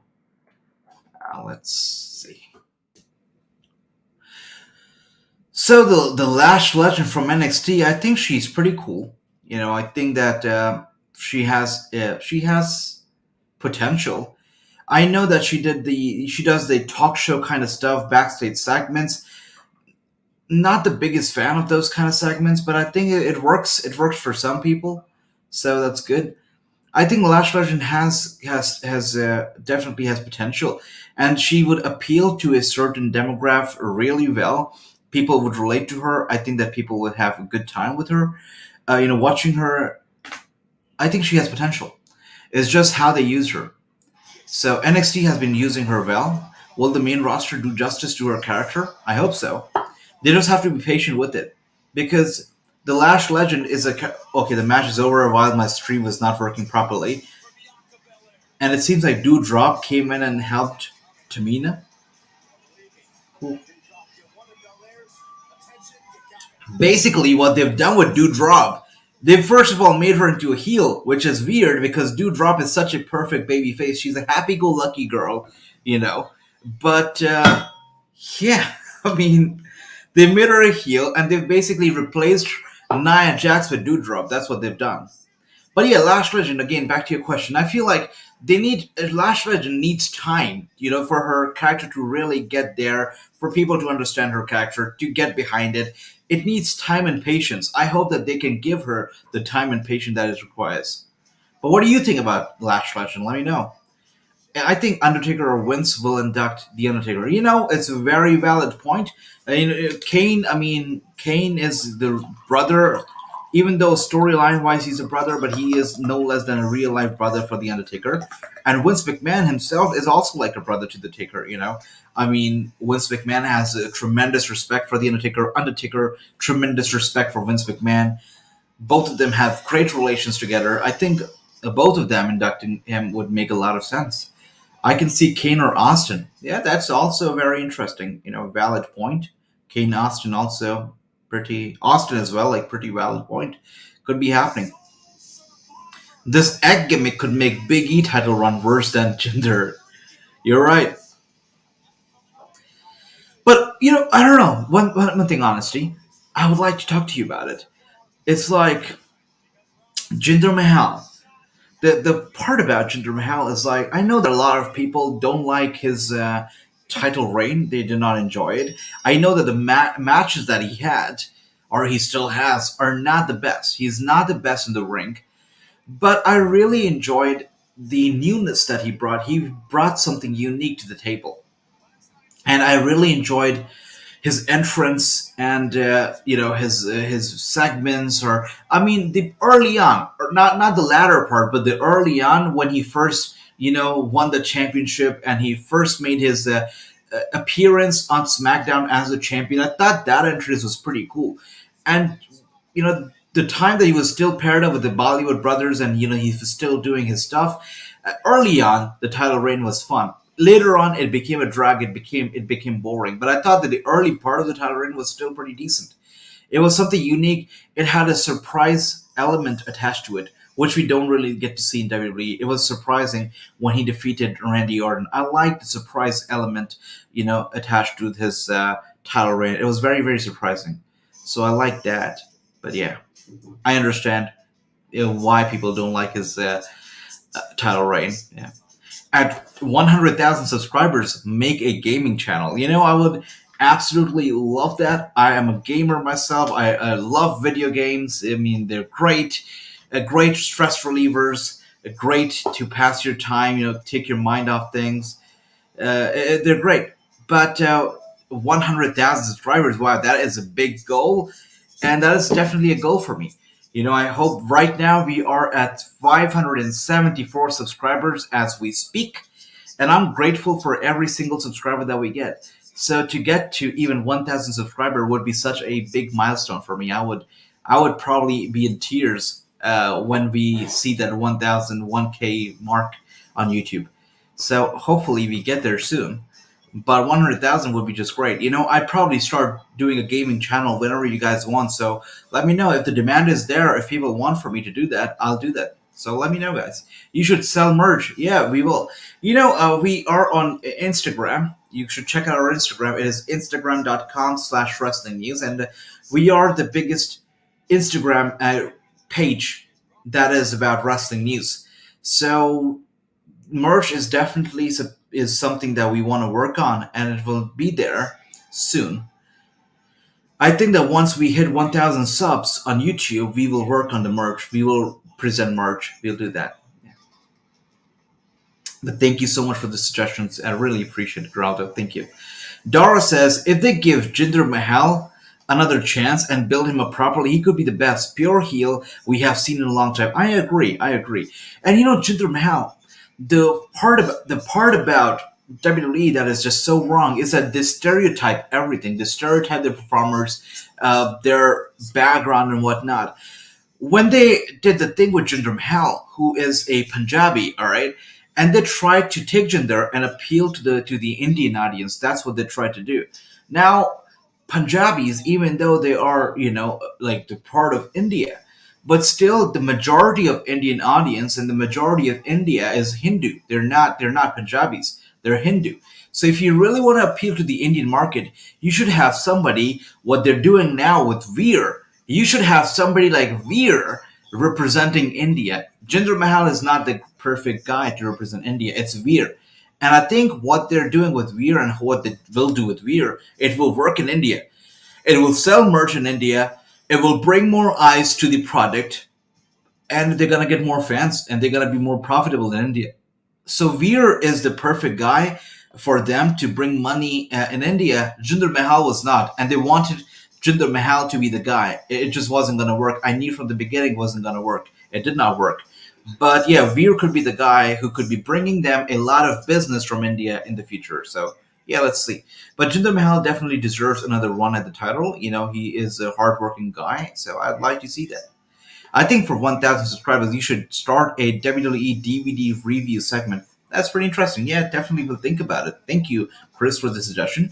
And at 1,000, actually not 1,000, what we're going to be doing now, if you go down our YouTube channel, we have a lot of videos now, but if you go down our channel, if you see some of our past videos, I used to do these little videos which were 120-second long, and they were super hard to make. So what we used to do was, what I did was, through editing, I used to present the shows in just 120 seconds, like a recap of the full show in just 120 seconds.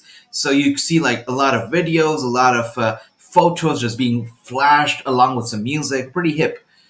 Check it out. It's on our YouTube channel. So what I'm planning to do is I'm planning to do these videos for let's talk about every single championship match that Roman Reigns has had, or every single champion that AEW has had. I'm planning to do something like that for them, like presenting all of this in just 120 seconds.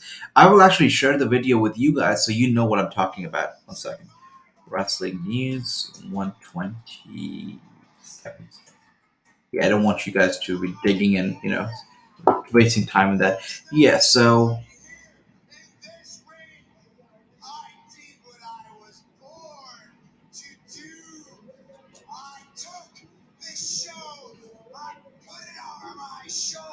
Let's see. Team Raw to victory! Yeah, so this is it. So this is the video that I was talking about. So I'm thinking of doing something like this, for to really give a recap of stuff that has happened. So this is the video. If you want, you can take a look at it. All right. So Muhammad Hassan was the next big heel, but the hostage angle, yeah, that again they just went all out on that angle. That was not being a heel. That was being disrespectful towards that community, towards Muhammad's own community, towards you know families of victims that have ever been involved in such acts of terrorism. It was a bad angle, bad taste. Whoever came up with that really needs to get help. Such a bad taste. At 1K channel, make a reaction channel or shorts channel. Yeah, a reaction, and shorts. It's all gonna be here. That's something that is in the works. Gonna be doing that. Thank you, Geraldo. I'm loving these suggestions. You guys are great. Thank you. Is Raw finished? If yes, tell me quickly. No, it's not finished. It's still going on, and they have still not found the golden egg. So you haven't missed out on anything. The hunt for the golden egg is still continues. So yeah. Women tag titles getting dropped tonight. It appears. If they do get dropped tonight, honesty, Nikki ASH is gonna get buried so bad, so bad. I'm afraid for Rhea Ripley's own future as well, considering she was just doing a egg hunting along with Cedric Alexander, all of these jobbers. So I'm concerned about Rhea Ripley's future. But Nikki ASH has really been sidelined. She's really been sidelined. She was not at Survivor Series. The last segment that she was on Raw, she was really sidelined. We haven't seen her in some time now. I feel like Nikki ASH is gonna be buried really badly in the future, really badly. Where is KJ? KJ is doing KJ stuff tonight, so most likely he won't be here. But we're gonna be seeing him tomorrow for NXT 2.0, and the rest of the week, every single day for all the other watch-alongs. And you're gonna be seeing me for all the watch-alongs too. So yeah, there you go. How's everybody? Good to see you. Hope you're doing well. We never saw Seth Rollins sacrifice himself last night. We never did. They're talking about sacrifices right now. We just heard Becky Lynch talk about, how basically herself and Charlotte Flair tried to destroy each other last night. We never saw them destroy each other last night. It was just a fair, decent wrestling match. They never really went out there to destroy each other. They never did. I think Charlotte Flair and Ronda Rousey tried to destroy each other a few years ago. Last time what we saw was just a friendly wrestling match, and that was about it. Nothing out of the ordinary. And we're seeing a potential feud, I guess, between Finn Balor and Seth Rollins now, which means that Finn Balor is not going to go after the U.S. title. Interesting. At 2K subs, you should make a Reddit.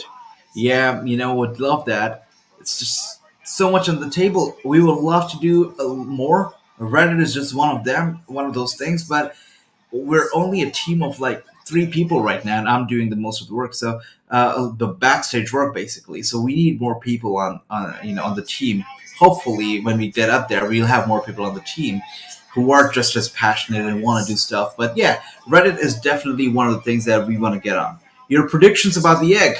Yeah, anything can happen right now. About the egg and stuff. The SmackDown roster, the SmackDown locker room is there on Monday Night Raw tonight. So they are backstage, all of the locker room for SmackDown. So Roman Reigns is supposed to be backstage too. I see Roman Reigns possibly stealing the egg. Nobody else but Roman Reigns or the Bloodline. I see nobody else. So I do feel like it's going to be either Reigns or just like somebody in the comments pointed out earlier, it also could be Brock Lesnar. But I do feel like it's going to be Roman Reigns. Wow, Seth Rollins destroying Finn Balor, by the way, ringside. Wow. Finn Balor should have not walked out here tonight. He's really getting the worst out of Seth Rollins. Seth Rollins is angry. Finn Balor caught him in the wrong time, in the wrong place, and he's paying for it. He's paying the price. Seth Rollins spamming those kicks as if this is a WWE 2K video game. He's just spamming those kicks, pressing the square button, and now and he picks up the steel steps now. This is getting ugly, isn't it? Oh gosh. Face first into the steel steps and Finn Balor is down. What the brutality. Oh my gosh. Seth Rollins is that. Nicholas, my man, good to see you. Hope you're doing well, sir. It's always good to see you. Hope you had a fine day. Good to see you. Thank you for the flowers. Maybe ASS dropping the belt. If ASS drops the belt tonight, she is going. I'm pretty sure, it's not even a doubt in my mind, she will go. She will not get fired maybe, but she will be sidelined really badly. It's happening. Alright, so Seth Rollins destroyed Finn Balor, and now he's making his way out of the arena. Maybe not. He's looking mad at Finn Balor. Maybe he wants to go back there and destroy him a little more. Let's do it, Seth. We're in New York City. And whenever we're in New York City, we destroy at least one person every single time we've been in New York. There has been destruction. And again, alright, knee to the head. Perfect. That stomp. And Finn Balor is out. He is out. Wow. What is the current segment? Right now, Seth Rollins has basically destroyed Finn Balor. And he's walking out proud and happy. So we see it every time. Actually, let's take a look at Twitter. And what are people saying on Twitter right now? How are they reacting to the segment that we just saw? Let's take a look. Because that was a hard-to-watch segment. That was... I'll be honest, though. I liked it. Who doesn't like destruction, right? We all love destruction. All right, so let's take a look at the segment. Yo, WTF, what was that? A fan attack set? What? Okay, I missed that part. Maybe they cut it from the camera, but what? Fan attack set? But somebody did tackle set. Okay, maybe somebody from the other side of the barricade did. With a fan left it said. Wow. I probably missed that, but that's pretty cool. Okay.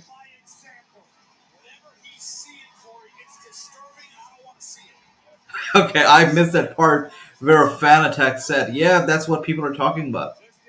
A fan did attack Seth Rollins. I missed that part. Okay, wow. Yeah, they're all talking about it. A fan attacked Seth Rollins. Wow, all of these comments are about a fan possibly attacking Seth Rollins. Welcome to Brooklyn, ladies and gentlemen. It's on the line for anybody who can return it, but there is chaos backstage. So again, the people are going crazy. They're going after the egg. And Sami Zayn is in Vince McMahon's office. And no, he's not talking about a push. He's not talking about getting a world title shot. He's talking about the egg and probably a conspiracy theory about the egg. So of course, Sami Zayn being Sami Zayn. Yes. I know who took your egg. Sami Zayn says he knows who took Vince McMahon's egg. Okay. You know, I mean, do you know someone, or do you know them or not? I know who took it. I know who took it. Bring him in here. Well, that's just the thing. Your championship match. Bring him in here. I love that championship match. And the thing is, they're actually not here. But I'll bring them to you. And then I get that championship match. All right, so Sami Zayn has made a deal with Vince. If he brings him the egg, he will get a championship match. So what's happening here is that whoever brings Vince McMahon his egg gets a championship match. I guess we could be getting the next challenger for either Big E or Roman Reigns championship through that egg. So yeah, it could be Brock Lesnar. You know, Brock Lesnar bringing Vince McMahon back the egg to get the championship shot. It could be happening. You never know.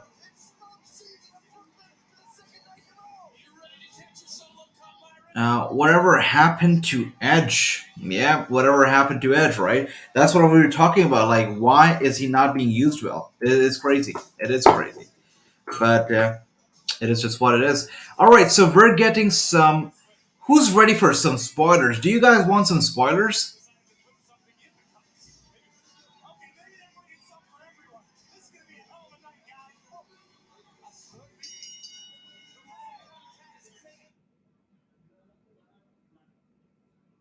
Okay. So, who wants some spoilers? Do you guys want some spoilers about the egg? I've got some news. Alright, so the news that I've got is not going to make you guys very, very happy. But I have to tell you, I'm the messenger, so I gotta tell you the news. All right, so the news that I've received, and this is a very reliable source, so it's definitely happening. But this is the news, guys, from Wrestling Inc. The news is this. I'm gonna zoom in here. Austin Theory is in line for the push coming out of the current storyline for WWE's Cleopatra's Golden Egg. It is Austin Theory who's going to be behind all of this. This is a possible Raw spoiler on Cleopatra's Golden Egg. Austin Theory is going to be the one who's going to be benefiting from all of this. According to Fightful.com, he's going to be tied to the Golden Egg storyline at some point. There's no word on if he's going to be the one who stole the egg, but he could be the one who's going to be returning the egg. So Austin Theory is going to be in line for a push here through this angle with the egg. That's what's happening tonight. Austin Theory it is. Yeah. Weird, right? I know Austin Theory. That's right. It is crazy. All right, now let's look back at all the comments. I missed out a few of them. So let's look. I think the person who stole the egg gets fired. Well, from now what we've seen on the spoiler from Fightful, is that it's going to be Austin Theory who will somehow help Vince McMahon get the egg and will get a push. He will get something out of it. This should be a storyline about the egg. Yep, you're right. Hi all, the SmackDown and Raw starts on Raw tonight. Maybe that's why. That's right. All of the SmackDown roster is there on Raw tonight, and that's because Sonya Deville and Adam Pearce have asked for them to be on Raw tonight because they want to find out who stole the egg, what is happening with the egg. That is why the entire WWE roster, except for NXT, which means Raw and SmackDown locker room, they're both here on Raw tonight. All of them. Me too. I think it's Roman because I think Vincent McMahon showed the egg to Roman. He said it's worth my next contract. Yeah, it makes sense, but Austin Theory somehow. Still, we don't know who stole the egg, but Austin is going to be returning it or somehow helping them get it back. Finn restored to being a jobber. That's right. The jobber. That's it. That's about it.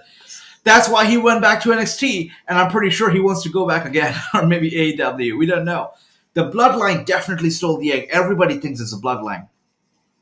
There's a reason why Roman Reigns and Vince had that segment last night's Survivor Series, where that leads to. Yeah, I was thinking the same. I mean, there had to be a reason to that segment. It couldn't have been just there for the sake of it, like 9/11. What is this in reference to? I think I just saw a fan. Yeah, we saw that. Yeah, not gonna lie, I thought it was Angela Dawkins, but I was like, yeah, it was just a Brooklyn fan. They were mad at Seth Rollins turning Finn Balor into a jobber again, so they just attacked Seth. Yeah, it's Easter Bunny. Thanksgiving's around the corner. It could be Easter Bunny. You never know. I thought the fan was... That's funny. That's hilarious. That is hilarious. Yes. That's right. Well, a fan jumped the barrier, and attacked Seth Rollins. They went to replay and never do that yet. That's right. And you know what's going to happen? The fan is probably going to get fined. We're going to be slapped with a very heavy fine, or they will be banned from Barclays Center for their entire life. Or if not Barclays Center, they will be banned from WWE events for their entire life or for an extended period of time. So it's not worth acting smart and doing whatever they do. Yeah, I know this was my reaction too. Austin Theory gaining something out of this whole X storyline. I mean, wow. I don't understand this egg thing. No, I don't get it either. It doesn't make any sense. Nothing. No sense whatsoever. But it is what it is. Austin Theory stole the egg because he wanted to take a selfie. You know what? Actually, this makes a lot of sense. This makes complete sense. This is hilarious. All right, we've got some breaking news coming in, by the way. Paul Heyman took the egg and gives it to Brock Lesnar. Could be. That's actually interesting, honestly. Interesting angle right there. Pretty cool. What if Bobby versus Seth in a non-TV match? Wow, cool. Could be happening. All right, so we're getting a look at the Barclays Center.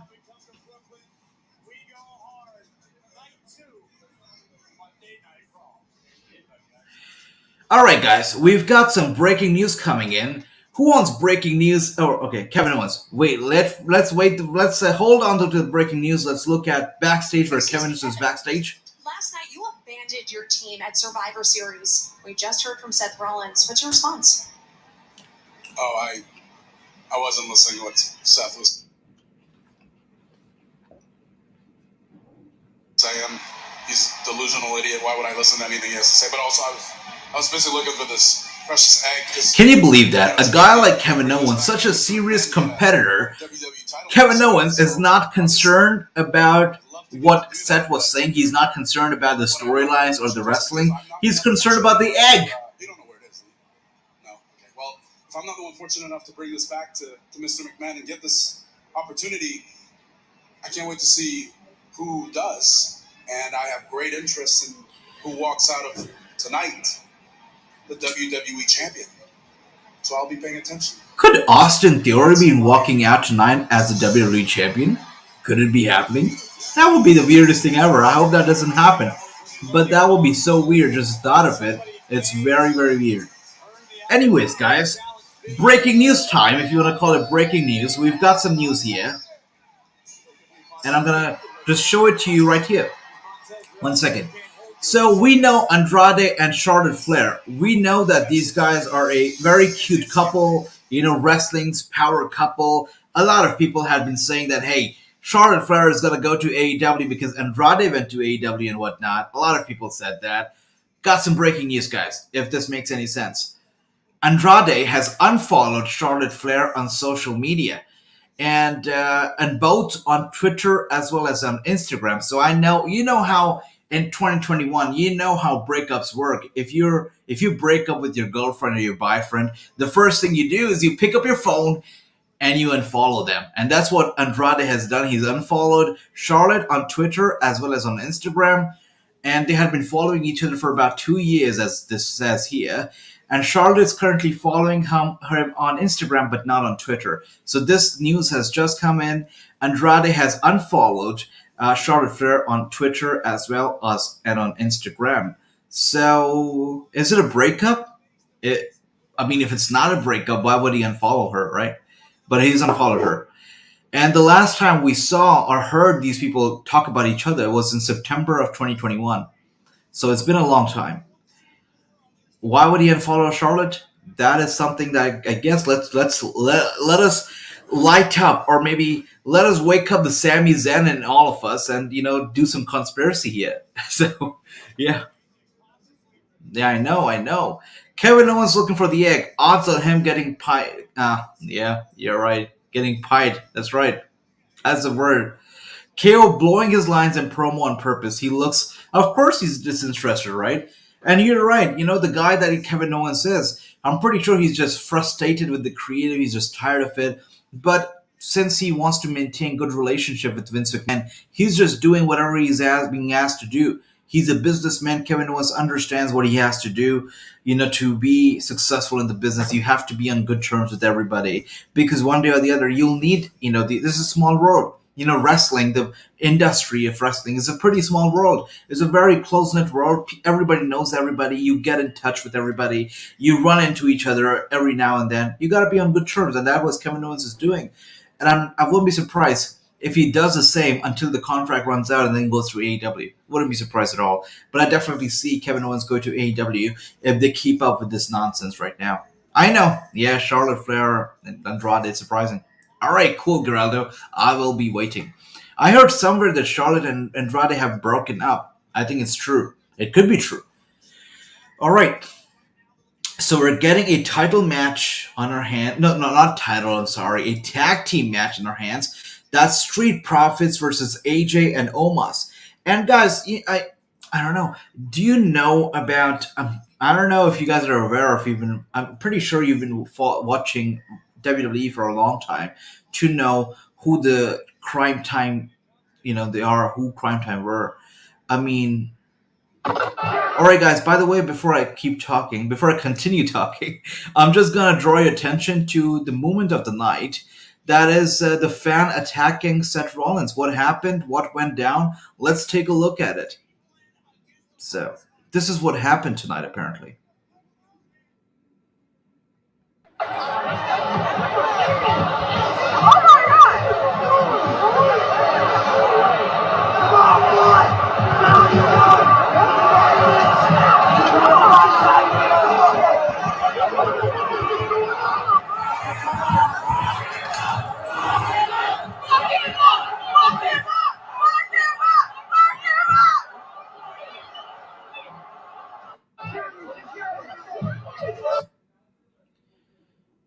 Again, so what you just saw was something we did not see on TV. It's the fan who jumped the barricade and attacked Seth Rollins, and this is how what happened. You know, the security, the referees got involved.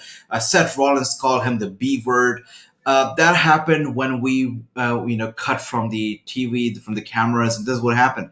So let's take a look at it one more time for those who missed, and this is what went down after the fan attacked Seth Rollins. And commercial break, that's right. You know, who doesn't love a good commercial break? Everybody does. You know, the reason we tune into Raw is to look at all these incredible pizza commercials. That's why we tune in. Good stuff, great stuff. Yeah, I mean, this is not worth it. You know, if you look at whatever is happening right now with the fan, it's not worth it. It's just not worth it. So nobody should ever do this. You gotta be respectful towards the entertainers, firstly. And secondly, it's not worth the hassle. You're paying a lot of money to sit ringside. And when you sit ringside, you pull off such a stunt. It is not worth it. No fan should be doing this. And that is the reason why we have such big barricades and whatnot these days, because of such people. It just ruin it for everybody. Everybody. All right. So Chris says thoughts on Bronson Reed, now known as Jonah, debuting in Impact. You know, I mean, Bronson Reed, such a talented individual. So first of all, I must say about Impact Wrestling. Impact Wrestling is just the show. It's the show, and sadly, it is being sidelined. People don't really, people take it for granted. That's what they do. To take Impact Wrestling for granted is just a promotion that's there for people to make fun of. A lot of fans just make fun of it. They're like, "Why is it even there? Or is it still existence? Is it still live? Is it not out of business yet? Has WWE not bought it yet? Why is it still there? Does anybody watch Impact Wrestling?" These are the remarks I get from fans every now and then. And sadly for them, they're missing out on a lot of great talent, on a lot of great wrestling. Is just great stuff. Impact Wrestling is the show to tune into. It's just a very short show, 2 hours, very few commercials, by the way. You know, Nicholas pointed out commercial break, another one. But very few commercial breaks on Impact Wrestling. Really good show. Tune in, guys. And Jonah is great. You know, Bronson Reed, Jonah is fantastic. And for those of you who don't know who Jonah is, I'm going to actually try and pull out his picture so you know who we're talking about. 1 second.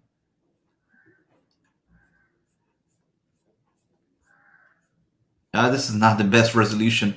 I'm going to try and find a better resolution picture for you guys.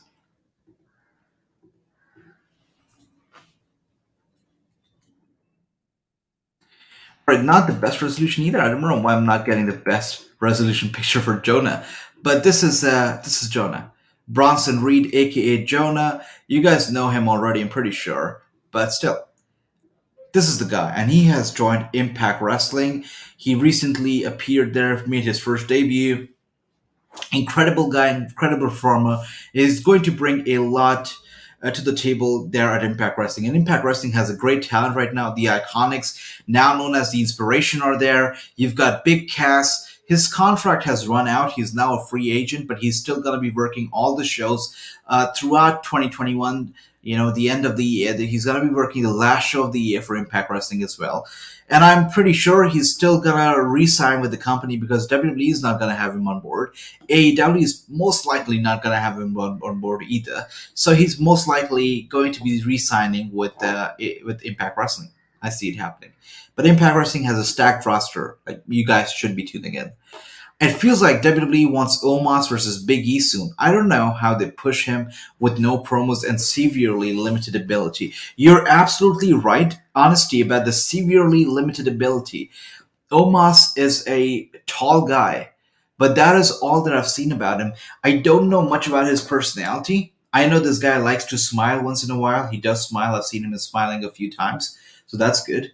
I know he likes wearing a gold chain. I know he likes wearing black clothes. Um, but that's all I know about him. That's it. I don't know anything about him. I don't know where he's from, what his ambitions are, who he likes, who he dislikes, what his move set is like. I don't know. I don't know his finisher either yet because it's just so bland. Everything about it. We've just never been introduced to Omos properly. He's just there. You know, he first was a bodyguard for Agent, then a tag team partner, then a tag team champion. He's just a big guy. That's all I know. So I understand why they want to do Big E versus Omos, you know, but there are lots of reasons behind it. But again, we know nothing about Omos. It might be an enjoyable match for the casual fans, but for the hardcore fans in us, it pains us whenever they don't introduce somebody properly and they just push it and shove it down our throats. It's just sad. Where was the security? If I was Seth Rollins, I would be mad at the barricade. You're right. The security always seems to be, you know, bothering the people who are the least harmful. Like, I see, you know, security really keeping an eye on the kids and the young fans, making sure they don't cross the barricade. When what the most that they're gonna do is high five their favorite wrestler. The security really focus on the people that they shouldn't be focusing on. They should be focusing on other people, but they don't. So yeah, security just doing stuff that a security is known for. There is a lot of good wrestlers on Impact Wrestling. Absolutely, Dale. I absolutely 100% agree with you. Great wrestlers, great talent. Oh, Geraldo, you were missed. Welcome back. You did not miss out on a lot. I'll tell you. You were missed, but you did not miss out on a lot of action. So what we're seeing right now is a tag team match between... Oh, okay. This is interesting, all right? Very interesting. So Angelo just opened a fire extinguisher on both Omos and AJ Styles. This was a tag team match between Styles, Omos, and the Street Profits. And Angelo Dawkins just opened the fire extinguisher on them.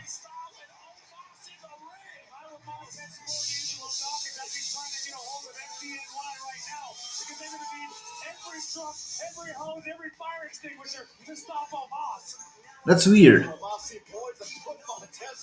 So does that mean that Angelo is kind of being a heel right now? Like they did not do anything wrong. All that Omos was doing was wrestling, doing his match, putting Montez Ford away, and Angelo just decided to use the fire extinguisher and run out of the ring.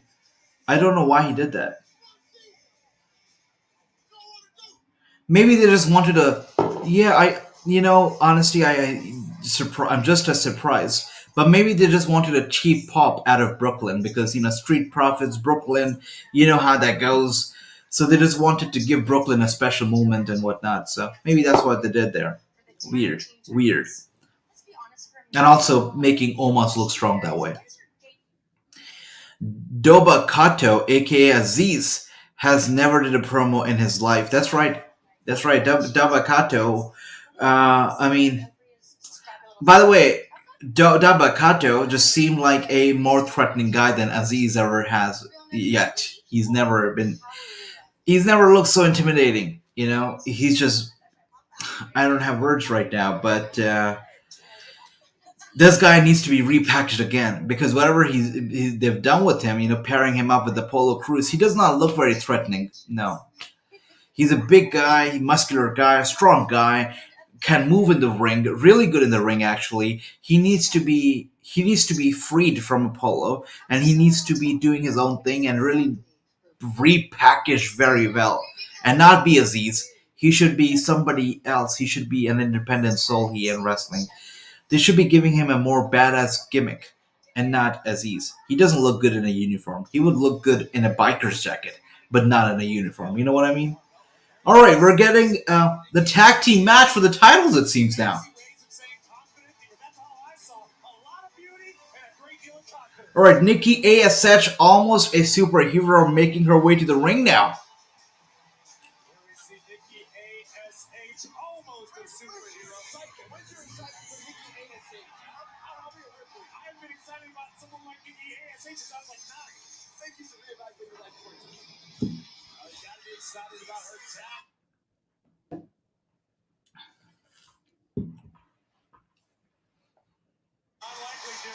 but successful nonetheless. I don't know if it's just me, but I have definitely seen Nikki and Rhea Ripley making entrances under the same music of Nikki ASH before. I've seen that before. I've definitely seen Rhea Ripley making an entrance when Nikki ASH's Tron and her music was being played. But for the past few weeks, what we've seen is Nikki ASH basically making an entrance with Rhea Ripley's music. So definitely feels like they have lost whatever faith they had in Nikki ASH. I think that Nikki ASH was already a lost case. They didn't know what to do with her, and then she came up with this cute superhero gimmick, her character ASH. And what would have happened, what from what I feel and how I see this, is that she probably failed at selling merch. Her merch probably didn't sell, and WWE just lost interest in her because it's all about the money now, right? We know how that goes. And Nikki ASH probably did not sell as much merch as they'd hoped that she would, and fans probably didn't get behind her. So yeah, well, but let's face it, the ASH gimmick is gonna appeal to nobody but the kids, and the kids they don't buy a lot of merch. I mean, the parents buy merch for kids, right? And so yeah, it's a difficult situation. The adults are not going to buy ASH merch, and the kids they'll have to ask their parents, and it depends on their parents if they buy it or not. And probably she did not move a lot of merch, and that's why she's just being sidelined now. I do see them dropping the titles tonight. If the match is for the title, they could be dropping it tonight. Watch Omos get repackaged too. You know, Nicholas, he really needs to be repackaged.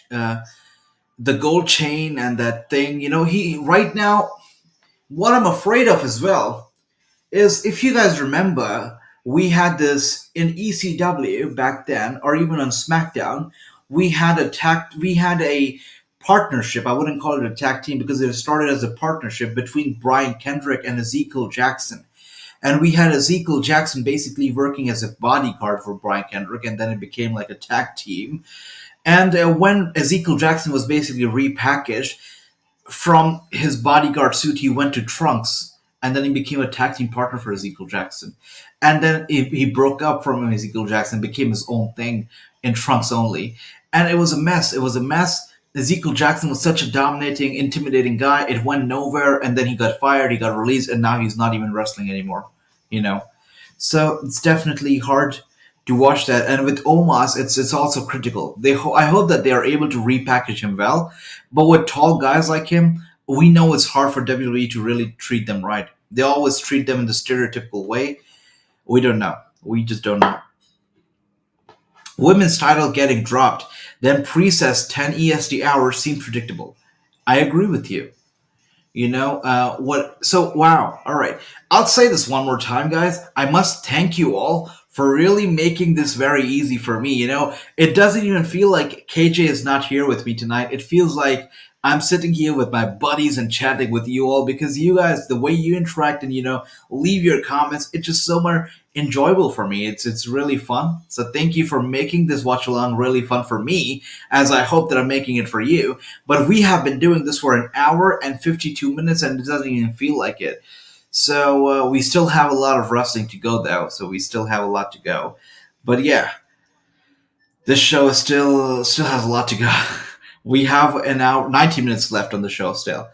So yeah, I do agree that titles will get dropped and precessed at 10 p.m. EST. I do agree that's what's going to happen. You're right, honesty. But then also let's not forget about the egg. The egg part will also be, you know, squeezed in here and there. So Nicholas says, I don't know. I just don't see Umas going too far in WWE when AJ is gone.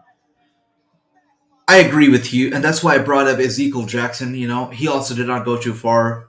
Omos reminds me of Ezekiel a lot, just taller. You know, that's it. Nothing else about him.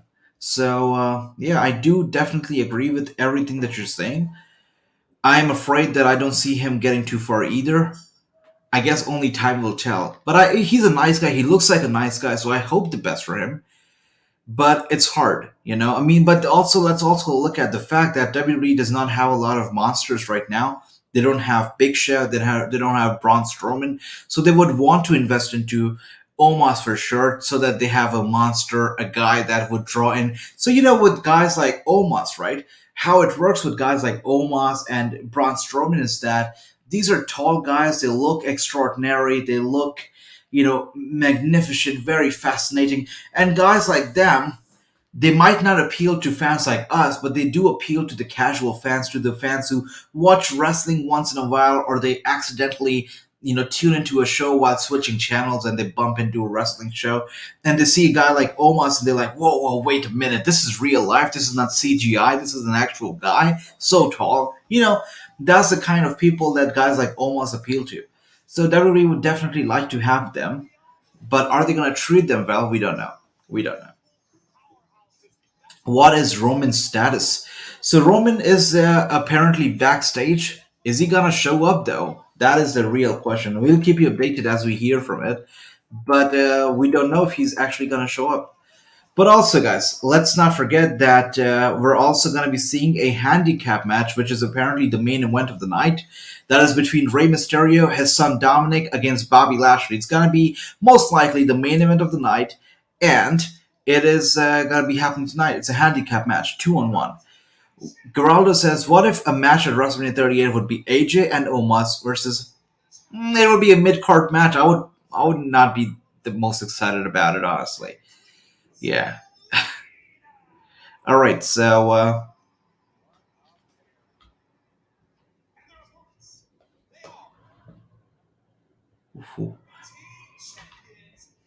Yeah, so I guess we're seeing Nikki ASH holding those tag team titles up for the last time ever.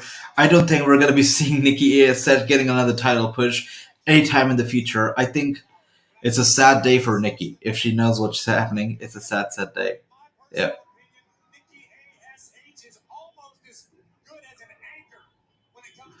What hit wrong?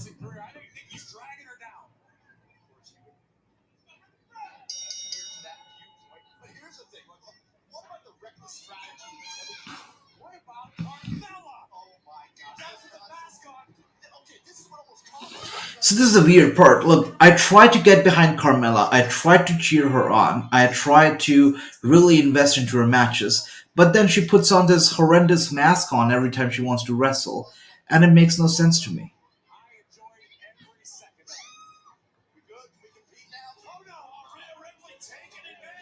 It's the weirdest thing ever. If you really want to protect your face, why did you choose to become a wrestler? You should have been a model. Why did you enter professional wrestling? It makes no sense to me. It makes zero sense to me. So weird. And the fact that Rhea Ripley could be losing to Carmella, it's a shame. Rhea Ripley was an unstoppable force. I interviewed Rhea Ripley before WrestleMania, before her match at WrestleMania 37 this year. What an absolute pleasure it was to talk to her. And she was just an unstoppable force back then. People paid attention. People were excited about her match. And look at what she's doing now. It's just sad. It is sad.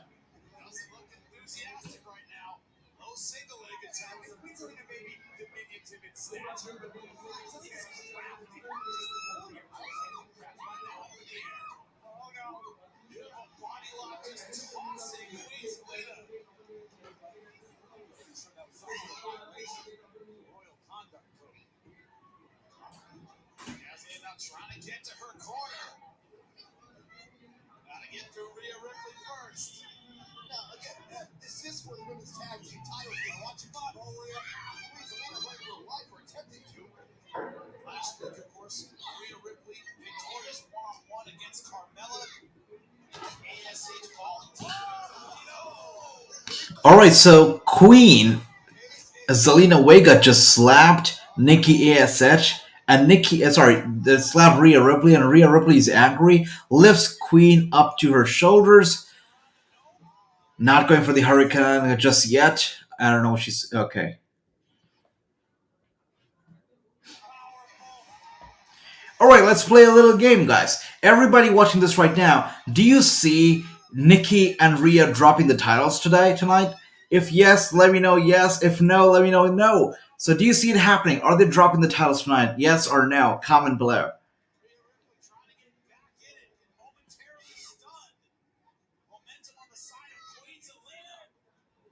Alright, so Rhea Ripley is trying to...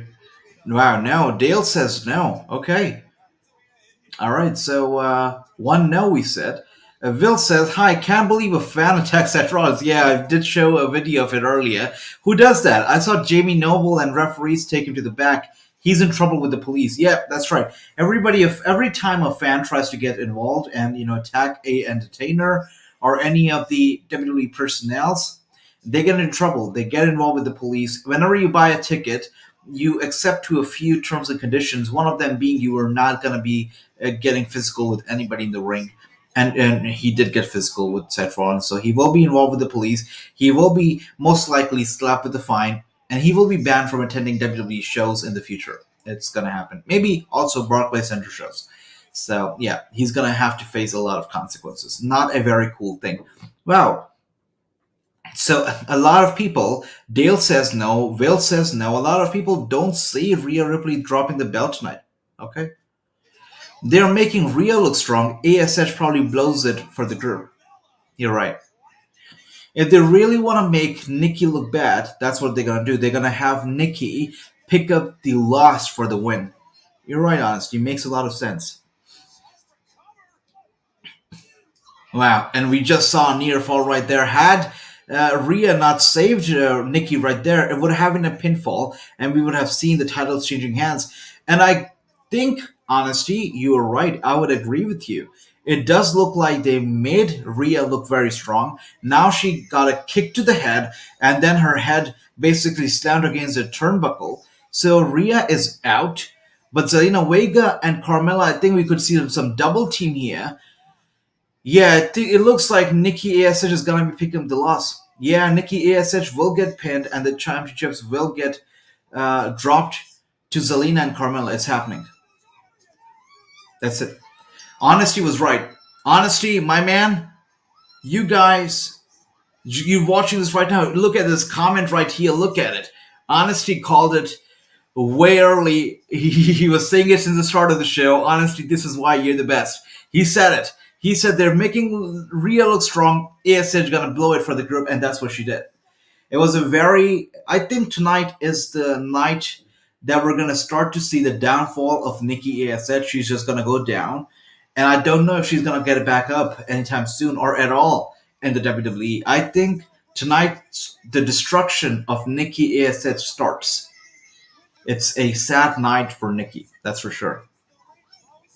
The fact that she got pinned by Zelina and Carmella, it speaks a lot. It speaks volumes. And Honesty ASH, again, a round of applause for you for calling it just so well, just calling it so correctly. You were right, sir. You were absolutely right. Nicholas says, I think they're investing a lot into Zelina and Carmella right now, more particularly Zelina because she's the queen. Yep. And, well, you're right. They are investing into them. That's why they had the title. Rhea Ripley was still strong. They made her look strong since I think she's still fine. But for Nikki, if I was Nikki right now, I would be very, very concerned, and I would leave everything and I'd go look for the egg in hopes to walk out tonight as a champion. Because right now, the egg is her only hope. The egg is the only thing that can save Nikki ASH. Speaking of the egg, look at this segment.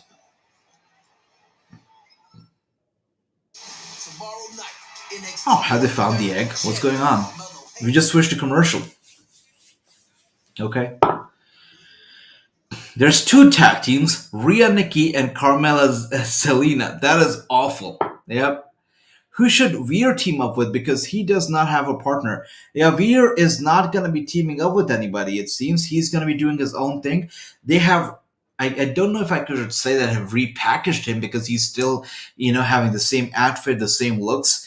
But they have basically renamed him. And usually what we see is WWE taking out the second name out of people, the last name, and really having them keep only one name, the first name. But in the case of Veer, he used to be Veer, now he is Veer Mahan. So he's going to be making his appearance on Raw as Veer Mahan and not just Veer. So he will have first name and a last name, which is pretty unorthodox in the WWE. And I feel like he's going to be having a solo run.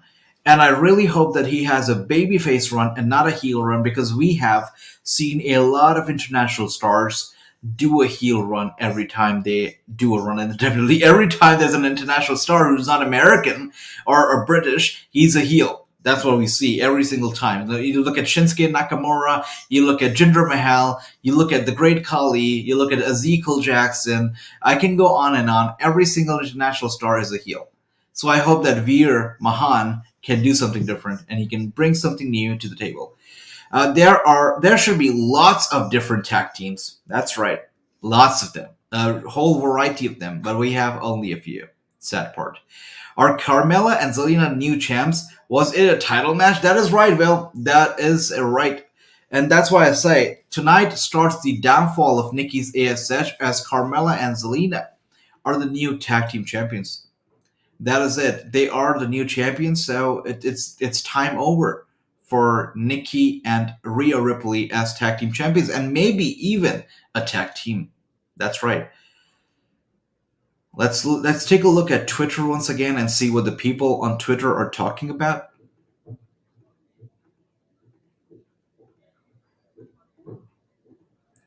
All right, so we see here it's WWE India that has tweeted this out. They said, "Did it? Carmella and Queen Zelina are the new women's tag team champions." So we just saw that. Yeah, that's right. Zelina and Carmella won the titles. Stupid, say people. All right, so Italian Stallion says, serious question, what's your favorite moment on Raw in the last 2 years? I can't recall one memorable moment. I think people popped when Big E cashed in and won the championship, didn't they? I think people popped. So I guess I can instantly think of one moment that's Big E, right? But yeah, I get his point. When is Woods getting a new crown? I think never. I think never.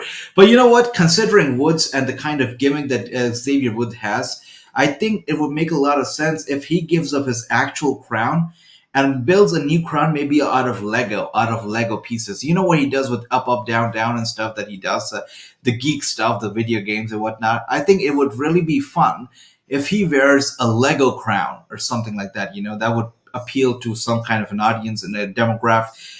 Yeah, since his actual crown is gone, I think a Lego crown on the head of a King Xavier would make a lot of sense, would be actually funny. We're back from commercial.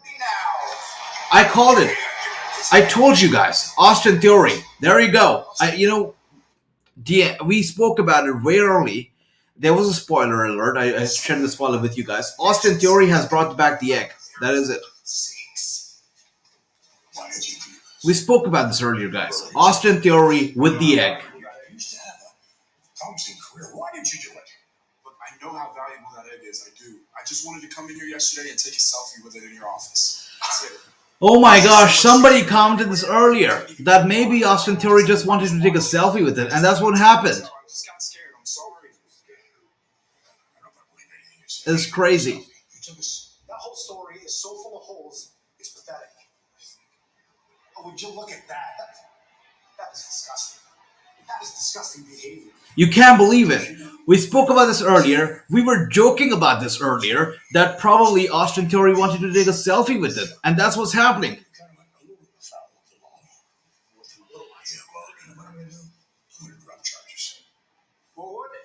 You're dropping the charges? Vince McMahon is dropping the charges against Austin Theory. Hey, you know what? You're going to get the championship match tonight. I hope the Yeah, right. You know, big deal. Yes, sir. Don't What are you talking? Can we just take one selfie? A selfie? What is going on? You're posing for the selfie, holding the egg. Thank you so much, Mr. McMahon. What are you talking about? You said the person who brought you the Right. WWE Championship. I have no words right now. I have no words. I'm out of words. I am out of words right now. Likes a snitch.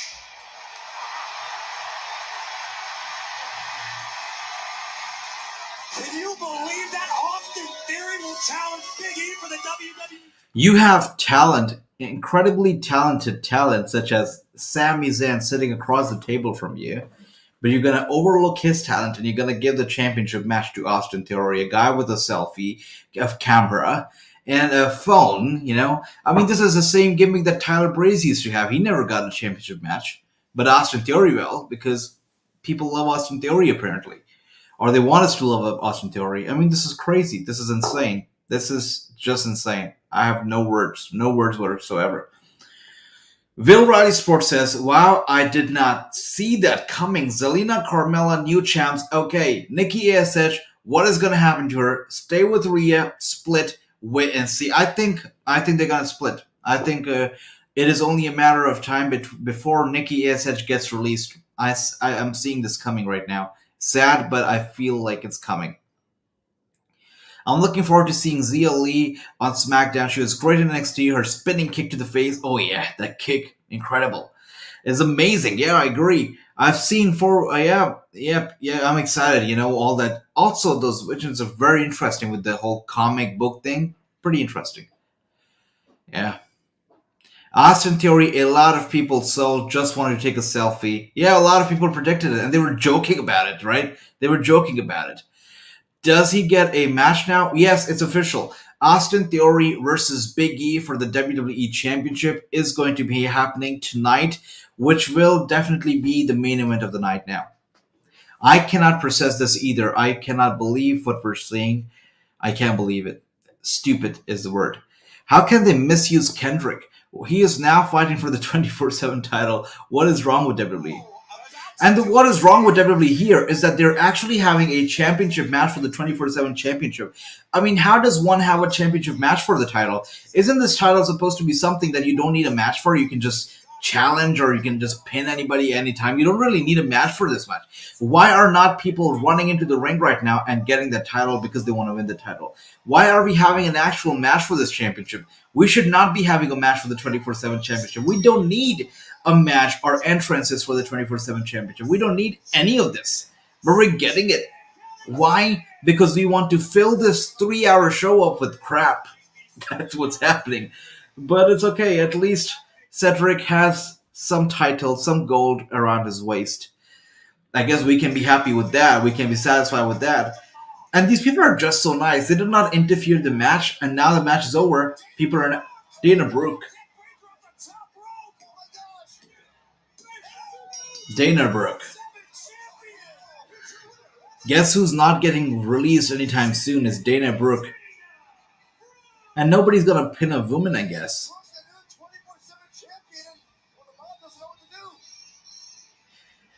I can see so many memes being made out of this right now. Wow. So nobody's gonna touch a woman. That's interesting. What is going on right now? What is going on? Even the heels are not going after the woman. Aren't the heels supposed to be heels and really do the stuff that's not right? That is unorthodox? What's going on here? What is going on? I don't get it. The heels are supposed to be heels. They should be pinning the woman, but no, they won't. Okay. They need to have no one else for Big E. Right now, tonight, it's apparent. This puts Big E over in the eyes of the casual fans. That's right. That's right. You're right. This definitely puts him over in the eyes of casual fans. You're right. You have a point, honestly. You do. I think Vince really likes Austin Theory. He's getting a push. He's no way winning that. Would be a massive shock. You know it's WWE. You're right. You know, he's not winning that. That's for sure. But he's getting it, and that's pretty surprising in itself. You know, I mean, I feel for Tyler Breeze right now. I'm pretty sure he's watching this right now, and he's like, "That was my gimmick in the WWE," and Austin Theory's using it, and he's actually being successful at it. So I feel for him, but it is what it is. I want to see more 24/7 champions. You know, 24/7 title is the title of surprises, so there should be more 24/7 champions, but there are not, and I really hope that it switches more hands every now and then, because it just keeps the element of surprise and excitement alive, you know? Jinder Mahal in the ring, fighting for the 24/7 title, and Dana pin him.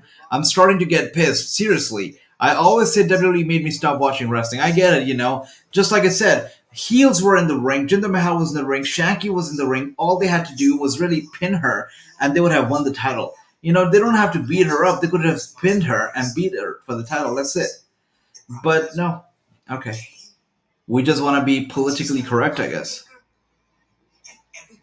All right, so the Twitter right here. So this person says, can Dominic turn on Rey Mysterio already? I know this is something that we've been wanting to see for a long time. Is it going to happen? Is it happening tonight? Tonight is a handicap match between Dominic Mysterio, Rey Mysterio, versus Bobby Lashley. It's a 2-on-1 handicap match. What are the chances that Dominic actually teams up with Bobby Lashley to turn on Rey? If it's happening, it could be happening tonight. It would make sense for it to happen tonight. Otherwise, why would it be a handicap match? I think it makes sense for it to happen tonight. Dana Brooke won, and the whole men's roster just watched to celebrate. That's exactly my point. The heels were there in the ring. Why didn't they do something that the heels are known to do, right? Here's the devastating reality you now face. I'm sure Daniel felt confident when he stepped into the lion's den as well. Yep, all these comments. They're happy about Dana, apparently. Everybody seems happy. But yeah, somebody beat her ass, this guy says. Dana Brooke shouldn't be in the men's business if they... I don't think that the guy's right. 24/7 title is an intergender title. And if you watch Impact Wrestling, they still have intergender matches. And they go on pretty well. They're pretty fun to watch. They hurt nobody.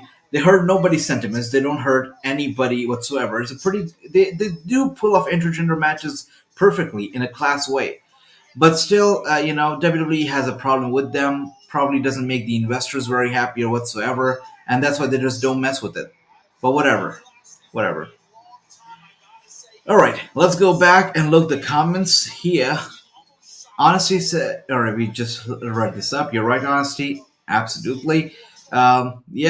Absolutely right again. It's weird. I understand, your frustration here. I totally do. Will Rally Sports says, what Dana Brooke 24/7 champion, all I've heard is she should be released. Not very nice, usually on the main event. You're right, and that's why she is a 24/7 champion now, apparently. People make fun of her that why isn't she released yet? We don't know, but she's a 24/7 champion now, so we know one thing for sure, she's not getting released anytime soon. I want to see more of the Beast Slayer, right? I mean... Ever since he became the Messiah, we stopped seeing the Beast Slayer, but I would love to see that. I'd love to see that gimmick come back, the burn it down gimmick of Seth Rollins. I miss that a lot. Not a big fan of the Messiah, not a big fan of the drip gimmick. I really miss the whole burn it down, the Beast Slayer stuff. That was pretty cool. The Architect is what I miss. Is this Mysterio's turn finally? I get a feeling too, honestly. I mean, it's a handicap match. No way they would give the Mysterios, the baby faces, a handicap match, right? No way. Usually, whenever we see baby faces in a handicap match, they're the ones who are being outnumbered. Tonight, it is the heel that is getting outnumbered, and that is very, very unorthodox for the WWE. We never see that.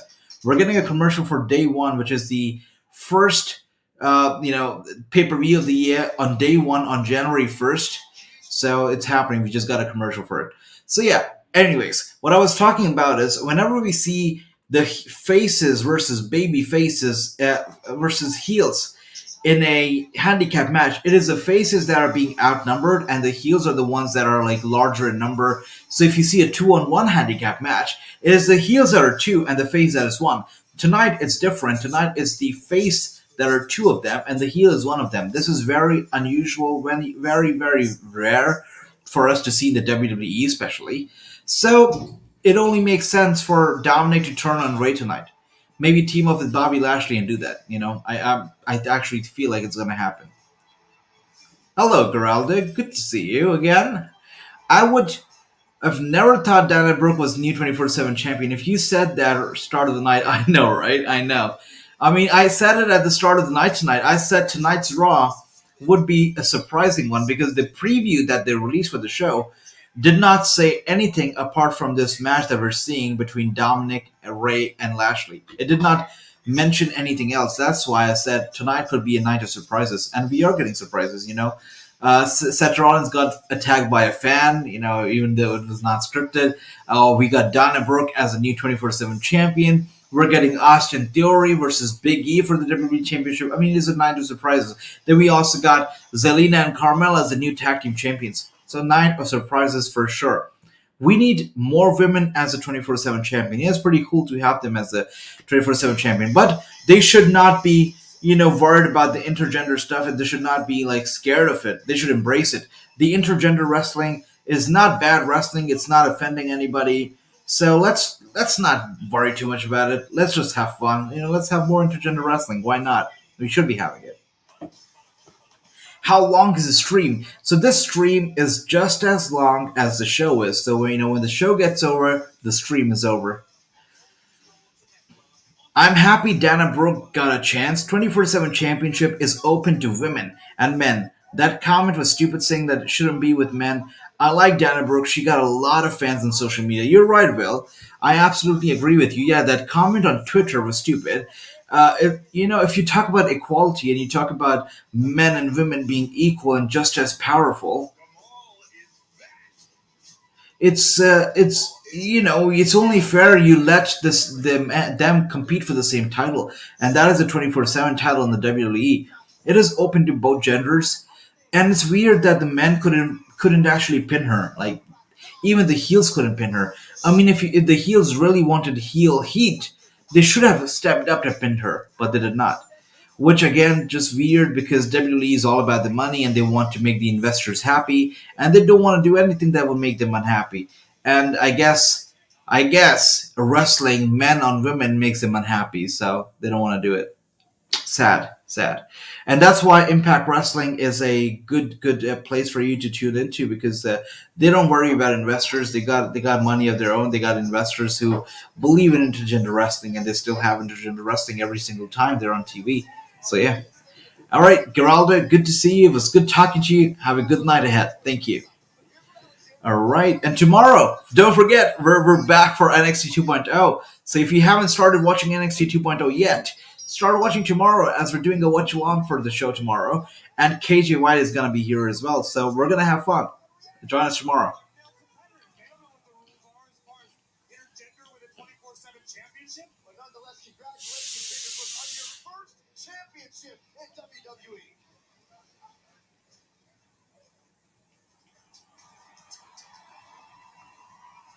Dana Brooke is a 24/7 champion. 24/7 champion.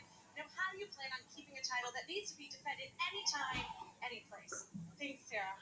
I don't have a lot of time, but tonight I created an opportunity and I captured it. Just like I try and live my life every single day, a champion. Overcoming any obstacle put in my path 24/7.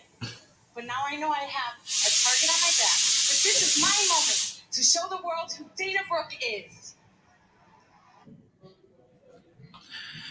She's actually walking freely backstage and doing interviews and not even getting worried about people possibly pinning her. Nobody pinned her. That's weird. Alright, so this match is a night that I had been looking forward to all night. It's Bobby Lashley versus Rey Mysterio and his son Dominic Mysterio in a 2-on-1 handicap match. And I feel like tonight is the night where Dominic is going to turn on Rey. I mean, if you look at this entrance right here, Dominic kind of looks hesitant. He looks a bit hesitant here. He's walking a little slowly. He's staying a bit far from his dad. I think tonight is the night. Yeah, just the body language of Dominic Mysterio. He doesn't look so free. Yeah, he looks a bit reserved. He looks a little hesitant before making any interaction with his father, Rey Mysterio. So yeah. Why is Brooke just quoting Nikki ASH basically? Because, they probably gave her a script to read and learn for the interview, and they didn't have any more scripts. They could not come up with anything, so they just gave her an old Nikki ASH script and recycled it. That's how the creative is these days, right? Oh, good to see you. Thanks for tuning in. Alright, so it is Dominic and Rey versus Bobby Lashley. 2-on-1 handicap. Pretty cool. Let's see. A slaughter. The potential is there. However, you have to give Rey Mysterio a fighting chance because we heard moments ago Rey has been in the ring with and defeated. The commentator, I think Corey Graves, says that you have to give Rey Mysterio a fighting chance, which just reminds me of the great quote. And Daniel Bryan has given us a lot of great quotations, by the way. There are lots of great quotes. One of them being, "Any man with two hands has a fighting chance." Daniel Bryan. Great guy. You are an absolute icon of this industry. And despite your diminutive size, you have become a giant. But as a father, much to be desired. I'm really disappointed in you. Ray, have you taken the Are you guys listening to MVP right now? Dominic that monsters are real? He's basically questioning Rey Mysterio's fatherhood. He's questioning him being a good father.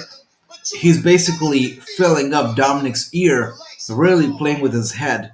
Dominic is turning on Rey Mysterio tonight, And that's for what are sure. you gonna do as a father in just a few minutes when Dominic is in the hurt lock? It's happening. It's happening tonight. Agony and absolute pain, crying Alicia Fox is a former 24/7 champion. I remember, I think the Raw Rumble 2021. I like it.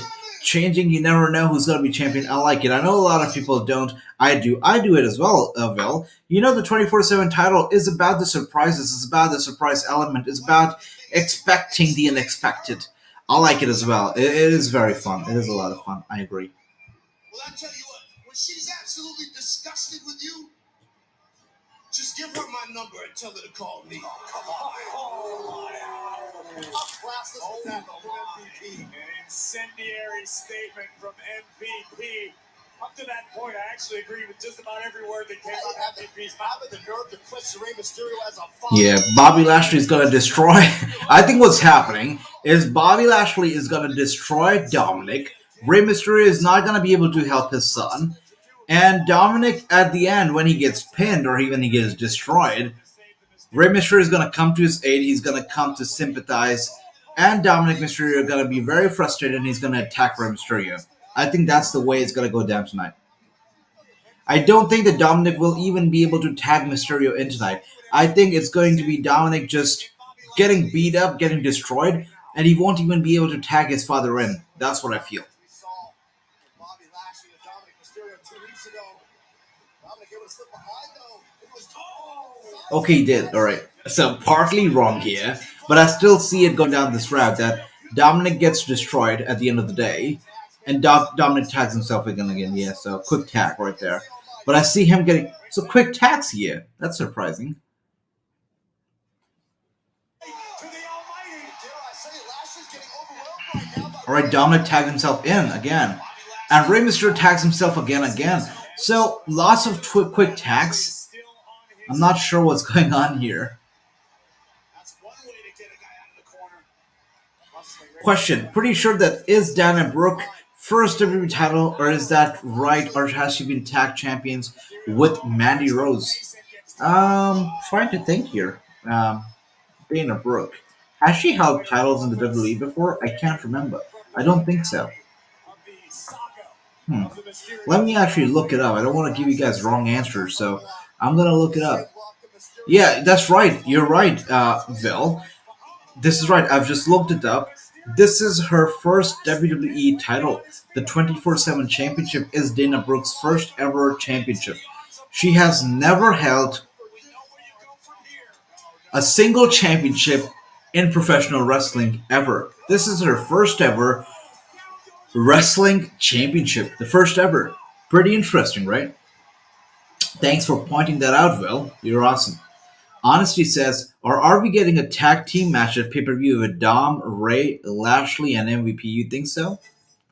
If they do that, it's gonna be a stretch. They've stretched it so far that it's just disgusting right now. So it's been teased for too long. It's been stretched way too much. I really want it to happen tonight. It's been just way too long. I don't want them to wait, honestly. Do you want to start the new year with some sort of like a feud or a tension between a father and a son? Do you want to do that? I don't think you want to do that, but I don't know. Let's see. But I would not want that to happen, honestly. I don't know if MVP can still go in the ring, so I don't know. I hope not. I really hope that it happens tonight. Whatever needs to happen, it happens tonight and doesn't get dragged down a bit much more. It's already getting tiring.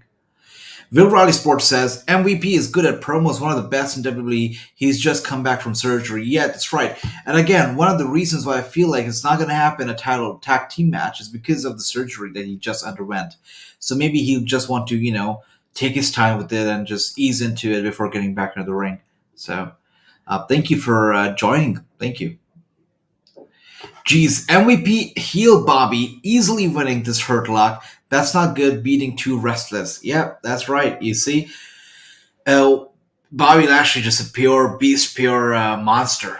And that's what I feel. It's going to be Bobby Lashley destroying Dominic and Rey Mysterio just being helpless. A helpless dad, which just would frustrate Dominic even further. That's what I feel.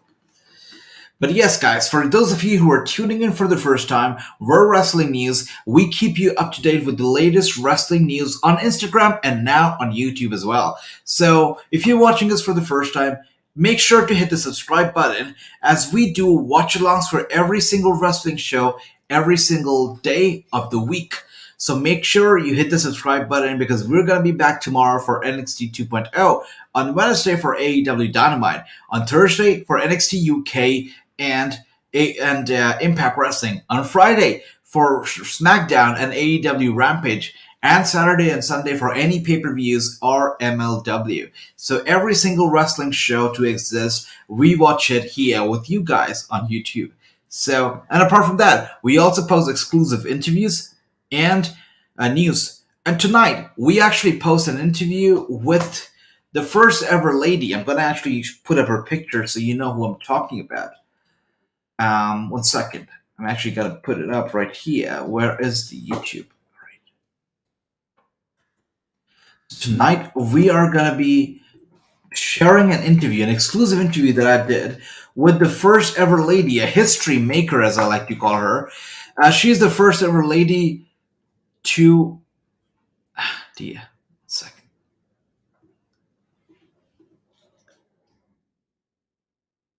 Yes. So she is the first ever lady to have appeared, or the first ever wrestler, actually, to have appeared on both Raw as well as an AEW show on the very same night on television. Both of them the very same night. She's the first ever person to do that.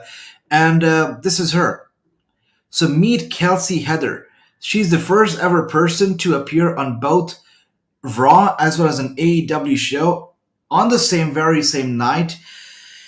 And we're going to be posting an exclusive interview with her tonight. So make sure to stay tuned. Her name is Kelsey Heather, a history maker, first ever wrestler to work a Raw show and an AEW show on TV on the very, very same night. She joins us for an exclusive interview today, and the interview comes out tonight. So make sure to tune in. It's going to be a very fun listen. So yeah, it's going to be a great one. I don't think MVP can wrestle. Think he's just had his hip surgery, so it would be Lashley. I agree. And that's what I feel like tonight is the night where Dominic turns on Rey. And just like Honesty said earlier, it feels like tonight is going to be the night. And I hope that tonight is the night. Let's see. And for those of you who still haven't subscribed, what are you waiting for? Hit the subscribe button. Let's try to hit 600 subscribers soon, right? Let's try to do that.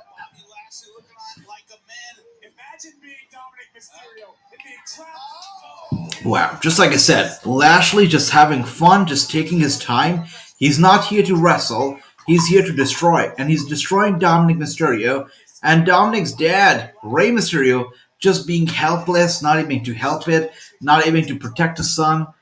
Yeah, I think Dominic is really frustrated right now. But again, is Dominic Mysterio with the baby face that he has, and I'm talking about the literal face, is he going to make a good heel? We'll just have to see.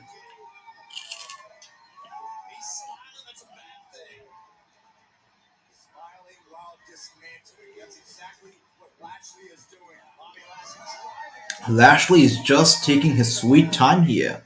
He's in no rush whatsoever. As we've seen so frequently lately from Bobby Lashley, this is a predator playing with his prey. Nothing more, nothing less. Bobby Lashley is enjoying this. That's right. Bobby Lashley is just enjoying this. Nothing else. Yeah, he's having fun. He's loving the torture that is putting Dominic Mysterio through. And just like I said earlier, this match is going to go down with him destroying Dominic and Rey doing nothing but watching. And it seems like that's what's happening right now. maybe on wobbly legs for about a half a second, but regains composure and reestablishes dominance. Oh, no, Dominic landing on his feet. Oh, beautiful Or dominating with a beautiful escape, just like the commentator said. That was pretty sweet. And it looks like, oh, just in the nick of time. Mysterio felt helpless before, now he's got a chance to do something about it. Taking out all that frustrations, moving and attacking. From the middle row, moves up, gets caught by Lashley. Dominic would get six. Are we really getting that? I don't want that. I don't want to see that again. Come on. I hope not. I really hope not. No. Not another meaningless Priest match. We need to see him in something better. Something better. Something more important than that.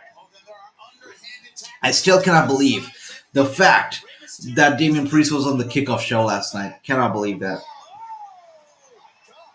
Shoulders down. Oh. Can you believe 2-on-1 handicap and every time If there had to be a pre-show, it should have been the Battle Royal for The Rock or whatever. That should have been the pre-show. But no, we got a Damian Priest champion versus champion match on the pre-show. Double 619. So they seem to be going pretty well so far, right? They're doing a good job as a team so far. So it seems like they're not gonna. Seems like Dominic is not gonna turn on Ray after all, yeah.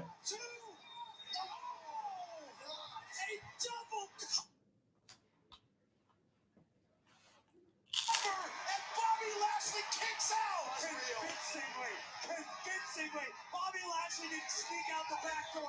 Bobby Lashley kicked two grown men off of his shoulders. He launched them. That is certifiable badassery. And nonetheless, the Mysterios cannot let up right now. You've got Bobby Lashley's. Oh! Was that Byron? Past tense. I thought he was a barrel. Last on. Oh, hard lock! Mysterio ran into the hurt on the Lashley.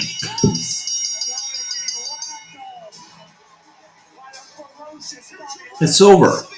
So, a bit of a bummer here. It did not go the way that I'd expected it to go.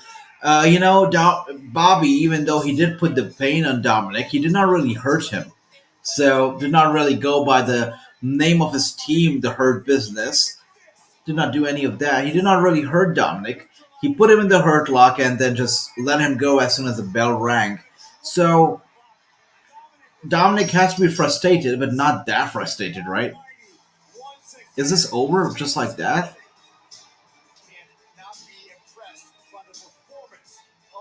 Yeah, it looks like it. It doesn't look like Dominic is turning on Ray tonight. It was just another meaningless match, I guess. Yeah. What were we even expecting? Okay. Again, Dominic did not turn on Ray. That handicap match was stupid. Why are we even getting a Rey Mysterio as a spotlight for WWE 2K22? Blindsided today by the news of defending your WWE Championship tonight against Austin Theory. Look, Kevin, last night, I let a lot of people down. And I can't blame Paul Heyman. I can't blame the Usos. It's on me. But tonight is not about wallowing in self-pity, because on Monday Night Raw, I have my hands full. And I mean that quite literally. I was hungry. Don't judge me.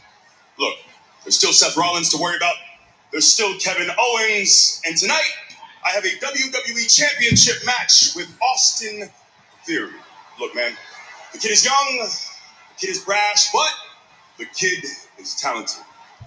But the one thing I can do is assure you that after retaining my WWE Championship and leaving this beautiful Barclays Center, I'm going to be feeling pretty good. Well, the WWE champion in good spirits right now, but that could all change after being caught stealing Mr. McMahon's $100 million Cleopatra egg. Austin Theory was rewarded with an opportunity to become WWE champion.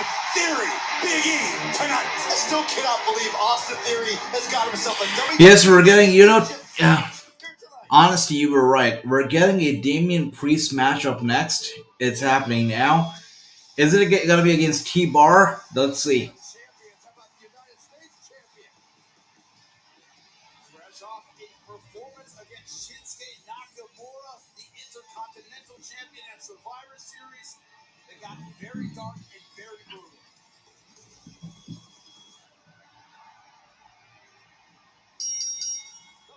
Yeah, it's pretty cool, right? I was just paying attention to that as well. Pretty cool entrance.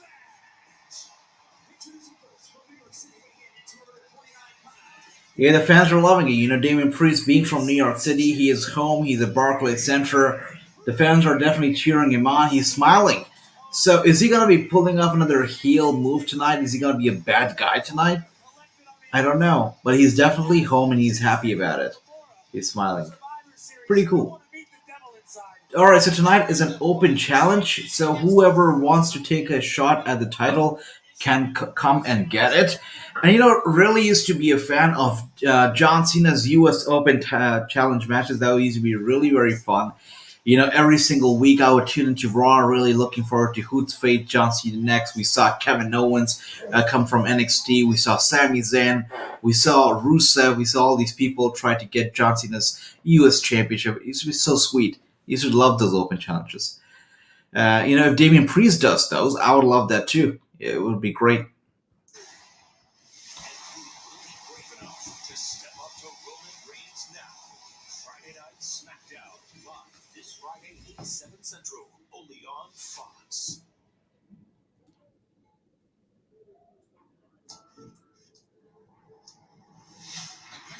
Is one of those qualities that we come to expect. All right, so we are on commercial right now. And you know what we do when we're on commercial? You guys know that, right? When we're on commercial, we go to Twitter and we see what the Twitterverse is talking about, what the fans are talking about on Twitter. Let's see. Let's go to Twitter and look it up together. What are people talking about? Are they happy? Are they sad? What are they feeling about the show tonight? All right, so US Network did a poll. Who you got tonight as a champ? Austin Theory, and 0 votes so far. Okay. Prince Jackson. Okay, the Becky Lynch promo was the best thing about this title reign. Perfect. Lince, let that fam try some shit on me like that. Blindside or not, homie wouldn't be getting up. So this is in reference to the fan trying to attack Seth Rollins. Yeah, that is not right. Security is so relaxed. They may be booking WWE RAW. That's hilarious. Do you want Austin Theory to win the WWE Championship tonight? Do you guys want him to win it? Let me know in the comments. Hope Rollins is okay. F that guy. But first, some punishment about to be dealt with. All right. Yeah, open challenge is up next. That's right. The idea of a former WWE champion, former IC champion, former tag team champion are out there and make an ass of themselves for the 24/7 champ title. That doesn't mean it's atrocious. But congratulations to Dana Brooke. At least you accomplished something in WWE. That's right. You know, I feel just the same way. Just the same way. Honesty says Shelton Benjamin, Chad Gable, T-Bar. Who else is left on the roster to face Priest? I don't know. I think we're in for some kind of a repetitive rematch. That's what it feels like. But we'll see. Yeah, I wish I could read that.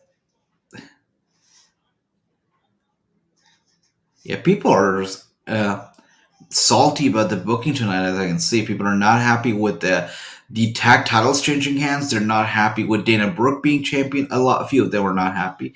By the way, I dig these new graphics. They look pretty cool. Very cool. This is a match that Bobby Lashley, by the way, has been wanting and asking for way too long. And they tease it sometimes, but they never actually give it. So I would not be mad if Bobby Lashley finally gets what he so desperately wants and gets the championship match. I think it would be pretty cool. Like, why not do it, right? When Mr. McMahon comes out randomly, interrupts E, allows Austin to win the title, I know that old man would do that type of mess. That's funny. So Austin Theory, by the way, let me just Google it once quickly. Where is he from? Is he from New York?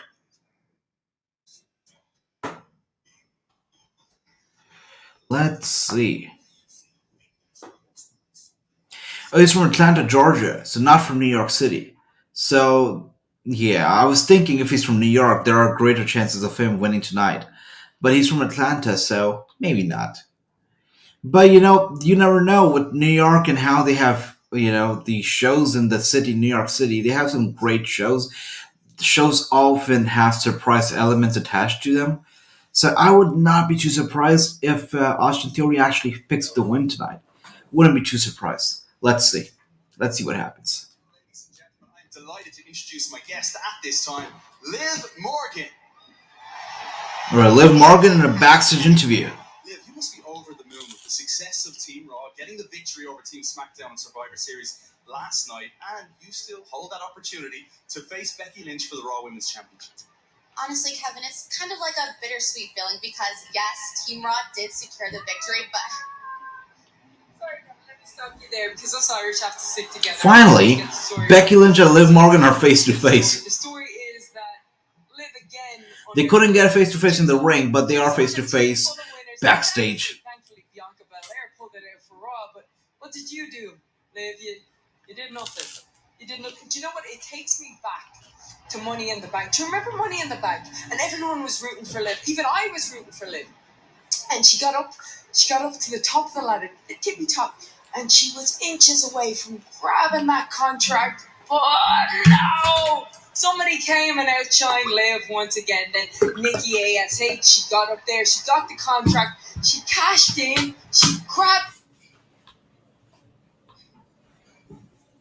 And I let the little kids hold the title, but it doesn't mean that they're a champion. Now the thing is that I told you were going to be a champion, and you told everybody. So now you've embarrassed me. You've embarrassed your friends who aren't even here anymore. You embarrassed your family. You embarrassed your ma. Are you gonna cry? Well, that's embarrassing. Are you gonna cry, Liv? You're just gonna cry. I'll cry, baby, Liv. I'm just gonna cry. Cry, baby, Liv. You gonna cry? You gonna cry? Cry. Oh. Tonight, Becky Lynch is trying so hard to be a heel, really trying to get that heel heat. It's just, I think they booked her in the match against Liv Morgan just because they know and they realize that people love Liv, people adore Liv, and that's why they booked Becky into a match with her because they want people to boo Becky. Yeah, I don't think that Becky will even drop the title to Liv. They probably did this whole feud just to have Becky, get some heel heat. That's probably it. That's probably the only reason.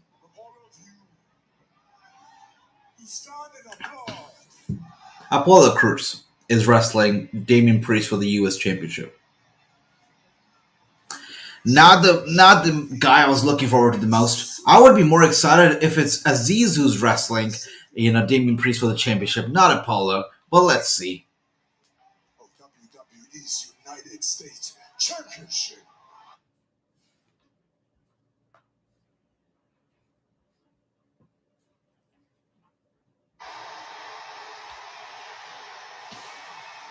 Let it be Aziz. Let Aziz wrestle for the championship. Or should I say Damien? Because it seems lately you've had a split personality. It seems that you are ashamed of who you truly are. But as for me, I've embraced my Nigerian heritage. I have found my true self. And that is why when I fight you for that United States Championship, I'm going to decimate you. I am more powerful than ever. I am a Nigerian warrior. Again, let me just say this. Not every international star, not everybody from Nigeria, from India, from, Japan, from Russia has to be a heel. They can be Nigerian, they can be Russian, they can be Indian, they can be Japanese, and they can be baby faces too. There, good people exist not just in America, but everywhere. WWE just does not seem to get that. They feel like if you're not from America, you're not a good person, you're a bad person, you're a heel. It's disgusting. Apollo Crews could have been a likable guy if he was a babyface and had Aziz in the corner and did some good stuff, But no, they gotta make him a heel. Weird.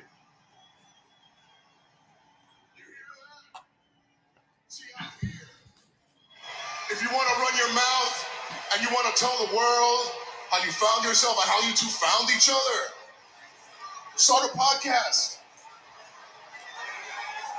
Or, just a thought, you can shut your damn mouth and fight. Now, Apollo, you want to get to know the real Damian Priest? We could just throw down right now for my Why United Apollo? States We've seen Championship. Apollo as champion before. Let's have Aziz wrestle. Come on. Let's do something different tonight. It's New York City. And we are in your hometown, New York. That's right. Let's have Aziz wrestle. I mean, can you imagine if Damian Priest defeats Aziz, the size of that guy? He'd get a huge pop in New York City. So, our answer, no. Why did he come out if he did not want to wrestle? So I thought Apollo was answering the open challenge, but nonetheless, All right, this is going to be a stretch. Ah, dear. this is perfect. First, the whole world gets to see that I was right all along, and that the conspiracy by WWE. Sami Zayn cannot wrestle for the US Championship since he's a SmackDown member, not a Raw member. Does that mean that Wwe Championship is going to make his entrance too now? Maybe be a part of this whole segment. They're throwing a lot of people, just into the segment for no reason whatsoever. Maybe Wwe Championship also comes in. Let's see. Let's see what happens. Yeah, Priest deserves better, but he's being treated like crap. Absolute crap. That's sad. Well, my opinion, not the smartest thing in the world. Just my opinion. No offense. No offense. If you don't want the match, I will happily accept. How is he accepting the match as a part of SmackDown, not Raw?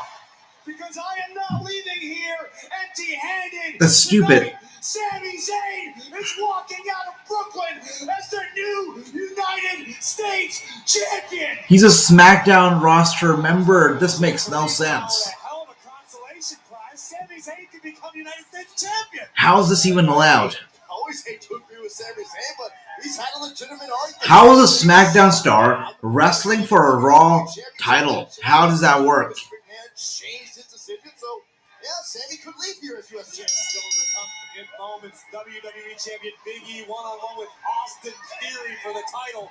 But right now it is Damian Priest defending. This blows my mind right now. Like, how is a SmackDown star wrestling on Raw for the Raw title? Like, this makes no sense. Makes no sense whatsoever.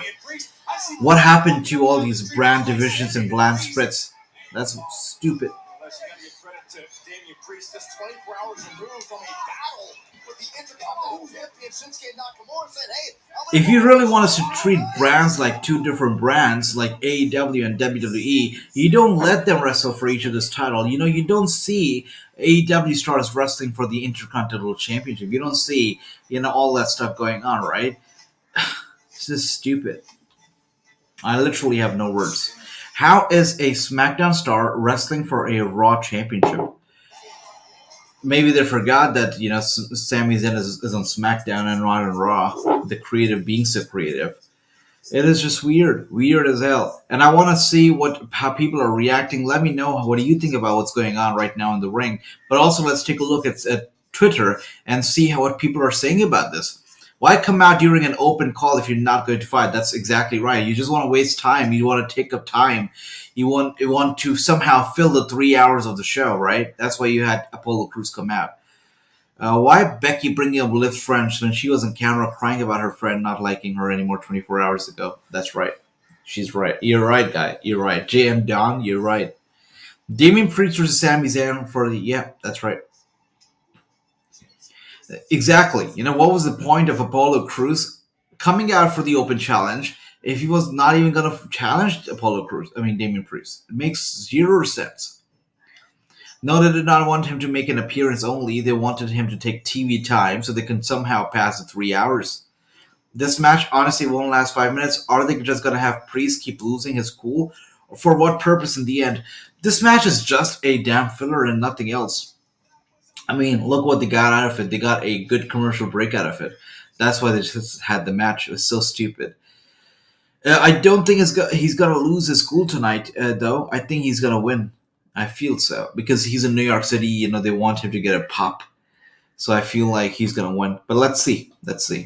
But yeah, losing is cool. I think if it doesn't happen tonight, it'll continue next week because that looks like to be the direction that they're headed in. And I don't think that they know what the purpose is exactly themselves because we've seen it a lot of times in WWE. They do stuff and they don't know where it's going to lead.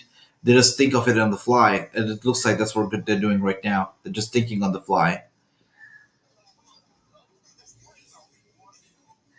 Exactly. People are mad. If there's an open challenge made, you go to the ring, you accept the challenge. If you do not plan to accept the challenge, stay the F in the back. I mean, that is the whole point of open challenges. If you come out, it means that you want a challenge for the title. But no, you do not. Weird as hell. Apollo gave up his opportunity rather easily. That is correct. Just weird. Very weird.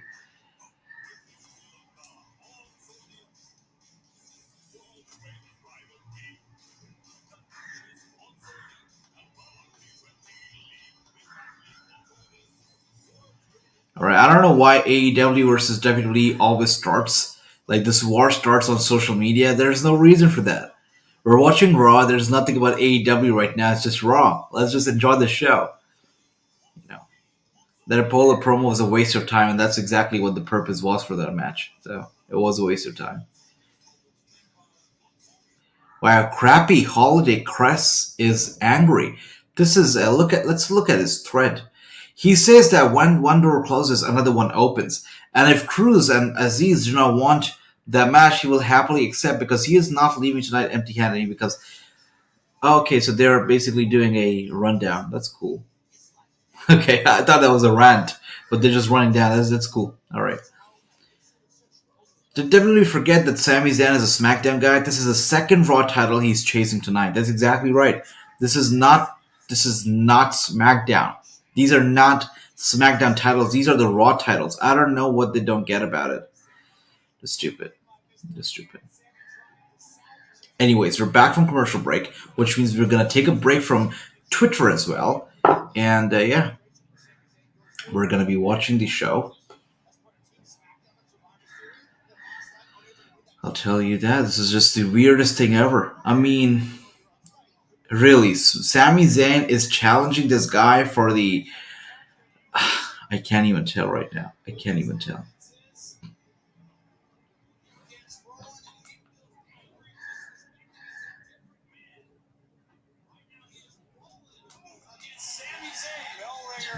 Say something about this.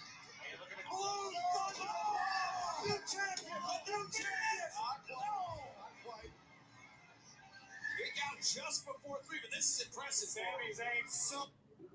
Are you watching? Yeah, I'm actually streaming it right now on one of the websites because my stream stopped working, so I have to stream it. Yeah, just like you said, honesty. This match is not gonna work. Last longer than 5 minutes. I do agree with you. Sami Zayn right now is going for a high flying move. He's gonna go for a high risk move. Just like I said, high risk move is always that. It's a high risk move. It doesn't pay off. And with a huge kick to the temple of Sami Zayn. And you know, it's New York City. There's no way that Damian Priest is not going over. He's gonna go over. He's gonna, pull out these high flying moves or something, the high risk moves, and it's gonna go well for Damian. So he gets some pop out of it.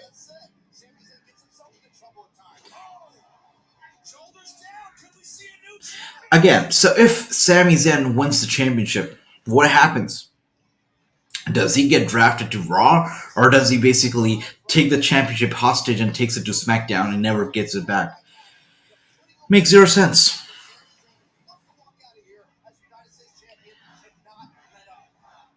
Sammy is there. Hey, Sammy, missed you. Good to see you. Hey, AJ, just thought I'd stop by to say hello. Just finished a night shift. Okay, all right. Great to see you. Good to see that your watch along yesterday and got over 7,000 views. Thank you so much, Sammy. Yeah, I cannot say thank you enough to you. You've been so supportive since the very beginning. Very kind of you to just stop by and say hello. Your comment just lights me up. Thank you for all the support. And you definitely did it was a long day for you, hard work. Night shifts are not easy. So yeah, I hope you have a great rest of the night. And thank you. Thank you for saying hello. And yeah, go to bed. Sleep well. Thank you. And I hope to see you tomorrow for NXT. All right? Take care. You guys are the best. I must say, just the best. Just like I said, our wrestling news community, whatever fans we have here, I don't even like calling you guys fans. I just say that you guys are like family, right? We build a relationship together. So you guys, all of you, just incredible. So I can even name a few like Will Sport. You've got Honesty, and of course Sammy is there. You've got D Star. I mean, all of these people, you guys, just incredible. Nicholas, Geraldo as well. Now, you guys, great. Just I have no words. I'm sorry if I'm missing out on a few, but you guys are just fantastic. Thank you so much.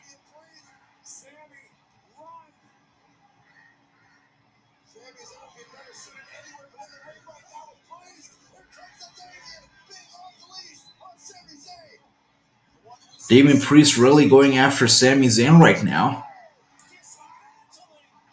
He's angry. Yeah, just like you said, Honesty. Priest lost his cool and now he's destroying Sami Zayn. That's what's happening. Hitting with the Reckoning, and that's it. Game over for Sami Zayn. 1, 2, and 3, and the match is over. Just like that. Still the United States champion, Damian Priest. Damian Priest has warned his foes in the past.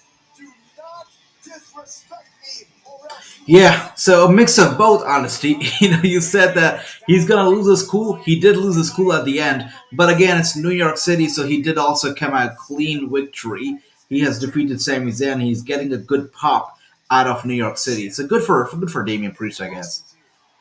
That match did not do much, but still good for Damian Priest.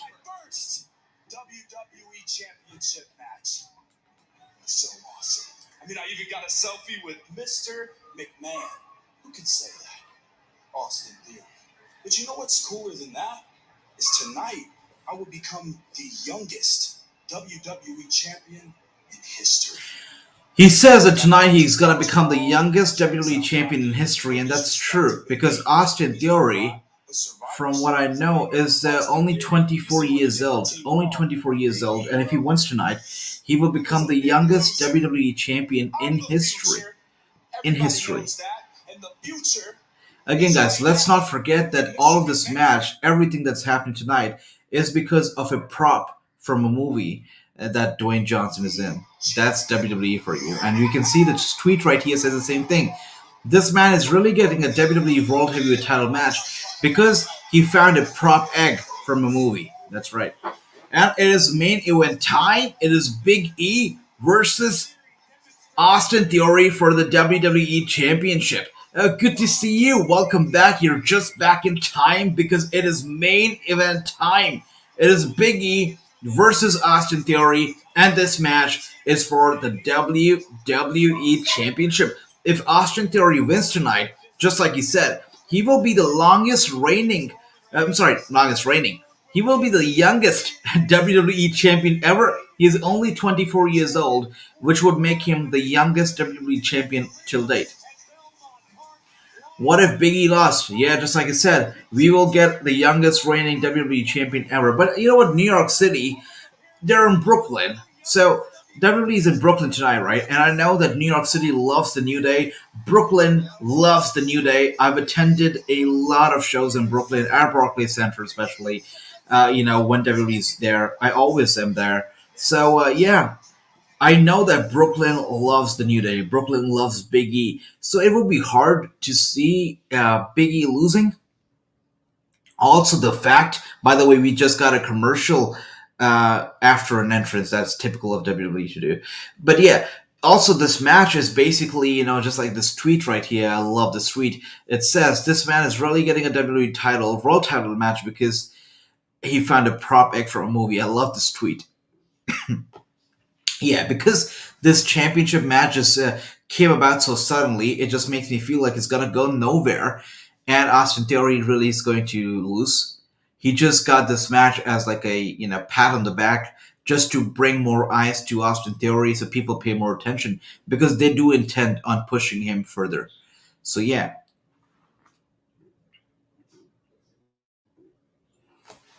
Sorry. Rock not comment. No, Rock. Yeah, Roman has not come out yet. No, he's not. I don't think he's gonna be coming out tonight. Have you heard the new Spider-Man movie? Yeah, the new Spider-Man movie. Everybody's excited about it, right? No Way Home it is, and I think people are excited about Tobey Maguire and Andrew Garfield being in the film. They're very excited about it. I'm excited about it. It's gonna be a good one. And look what people are talking about on Twitter. I miss Bad Bunny. Yeah, you know, Bad Bunny, when he was around, at least Damian Priest was getting decent matches, good TV time. He was being treated very well. Now, you know what's happening. Austin Theory as WWE Champion will be more entertaining than Big E, says Seth Joseph. That's interesting. Like I always say, is it Thursday yet? All right, I guess that's for Impact Wrestling. Austin Theory, really? All that suspense for this? Gotta stop watching WWE Raw. But guess what? Next week, you're still gonna be tuning in and you're still gonna be watching Raw. That's how WWE is. They know their fans very well. We're addicted to it. We're addicted to it. What is your favorite superhero? It's Spider-Man. Absolutely Spider-Man. Can we have a watch party, new Spider-Man? You know, that's interesting. We'll think about it. That is interesting. I like that idea. Randy was the youngest World Heavyweight Champion, WWE Raw. That's right, but Austin could be replacing him. Theory is 24 years old. Dude, really is the next Cena? That's dope. You know, the next Cena, that's a bit of a stretch. Nobody can be the next Cena. Cena is just this ultimate, you know, he's up there. It's very hard to be the next Cena. Theory coming out in his first title match, failed booking 1-on-1, makes Big E look weak. Let's think about Big E's. Let's take a look back at Big E's title reign so far. I mean, it's been bland. It's been super bland. And you know, just like I said earlier, it's not just the champion who makes championship reigns memorable. It's also the challengers. Challengers play a big role. And you know, somebody like a Scarlett and Karrion Kross against Big E right now, that would have brought a lot of eyes to the product and a lot of more eyes to the championship reign. But Austin Theory versus Big E is not going to have the same impact. Scarlett playing her mind games where Big E is involved. You know, Big E is such a cheesy guy. He tries to be serious, but his opponents just don't let him be serious because, you know, they are so generic, they're so bland that Big E has to spice it up with his old New Day stuff, and you know, just try to be fun. But if it were like Scarlett and playing mind games, putting Big E on the spot, making things hard for him mentally, physically, you know, that would have been something. But whatever we're seeing so far is just Big E trying his best to make his championship reigns, you know, I mean, memorable and enjoyable. But what can he do by himself? He needs good challengers, and good challengers are not there. They're fired. They're released. That's the sad part about it. Is Roman back to attack Roman on SmackDown? No, not yet. It will happen for sure, but not yet. And there he is, Austin Theory, making his way to the ring, only 24 years old, promising young man, and especially if WWE continues to support him and push him, sky is the limit for this guy if WWE continues to push him. But again, we've seen what they did with Drew McIntyre when he was younger, and Vince McMahon believed in him. He got released, and he came back 10 years later, but he came back better. But back then, he got released. And Austin Theory, he's young, he's in the same show. Oh, wait. Seth Rollins is here. He's not taking it. It's interesting. Why does Seth Rollins need to be out here? I'm going to go out on a limb and say it's because Rollins earned his. What if Seth Rollins helps Roman Reigns? I don't know, but Seth Rollins is definitely here. He's laughing for no reason whatsoever. Let's see what he wants. Anytime Big E competes, anytime Big E puts his WWE Championship on the line, Seth Rollins is allowed to be out here, to be allowed to be at ringside. Why is he here? I think he's just going to be joining the commentary table. Why is Seth Rollins and Roman back? Yeah, Seth Rollins is back. That's right. But why? I don't know.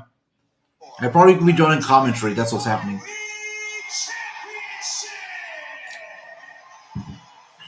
Maybe just to add more star power to the main event, they have Seth Rollins there.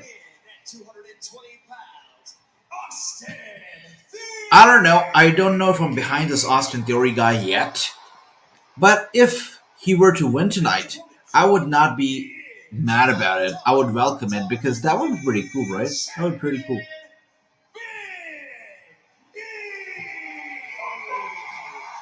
Big shot right here for Austin as he main events Raw, which should be the first of many potentially. So yeah, I mean,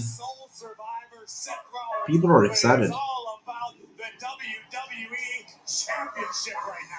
Goes without saying, Big E cannot allow himself to be. This is a match for the WWE Championship. It's Big E versus Austin Theory, only 24 years old, young guy, talented, promising. Let's see what happens. Team Raw under the big lights. He really down. Theory could steal something even more valuable than the egg tonight. Oh, I love it. I love the ground Austin Theory. Love that. Austin Theory literally slapped Big E in the middle of the ring.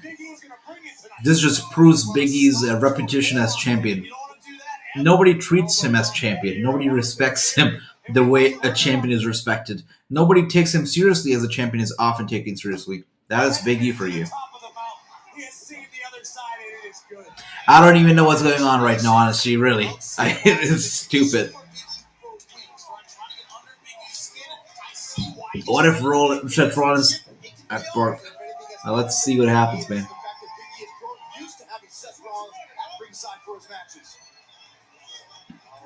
What if Seth Rollins attacks both, though? It could be happening. We just have to see.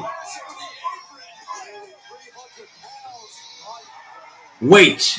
Kevin Owens is here! Do you see what's happening? Kevin Owens is here too now.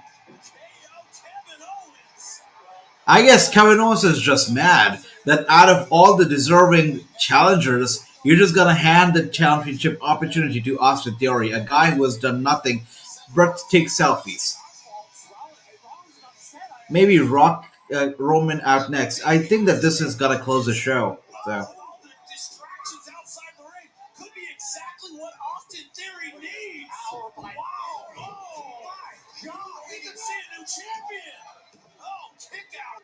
Listen, Big E, I know the match hasn't ended yet, but Austin Theory just drop-kicked the champion in the face. It is getting crowded.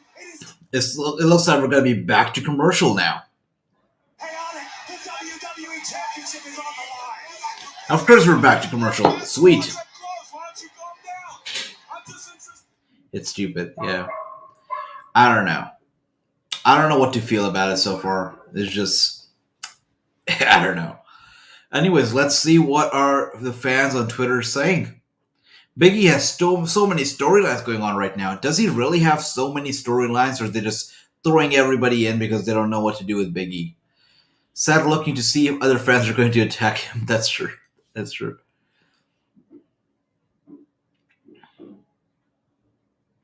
KO coming at 2 definitely won't be a clean finish. Oh yeah, definitely not. I guess KO got lost on his way to Jacksonville. It's funny. My heart is racing watching this video. I don't think that this main event is such a big deal. I think it's quite predictable.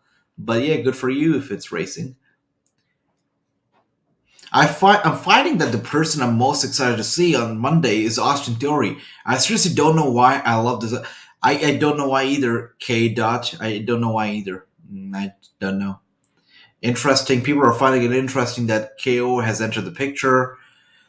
Okay, when is Roman back? 2022, 2021, or 2023?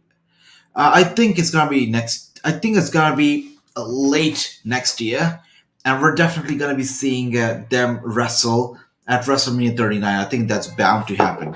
Roman WrestleMania 39 in Hollywood. I think it's bound to happen.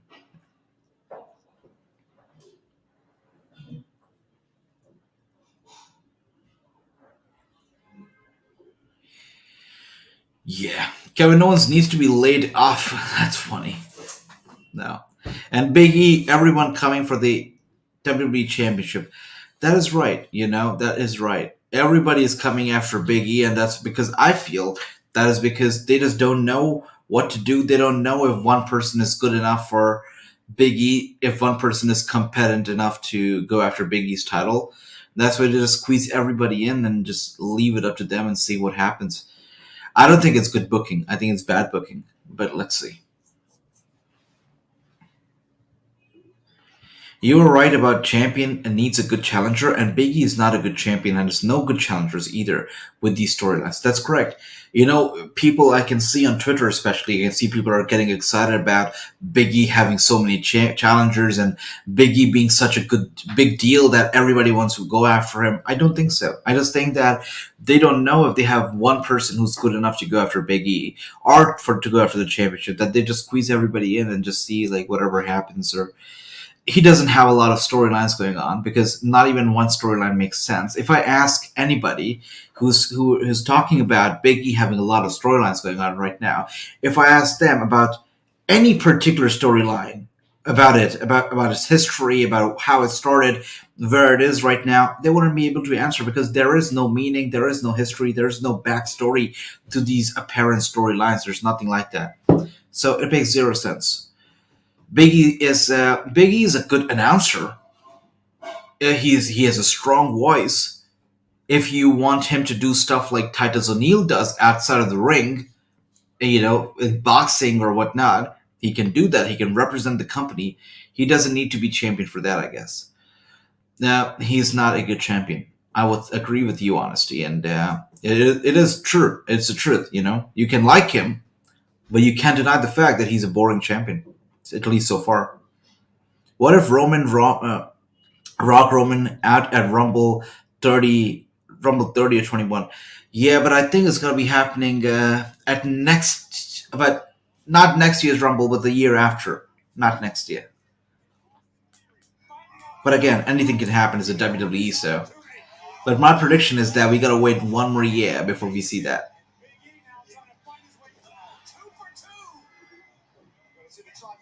Or belly-to-belly suplexes, 3 of them. 3 belly-to-belly from Big E to Austin Theory.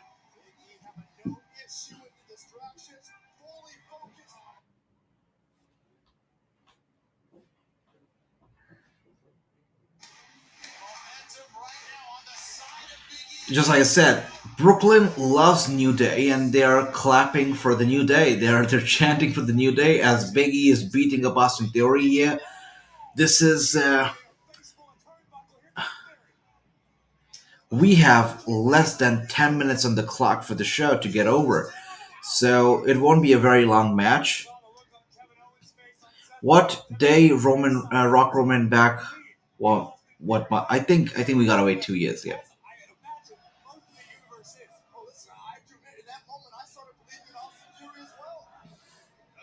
Austin Theory picks Big E up in his shoulders. Is he going for an AA? That's what it looked like. Ruthless aggression, yeah?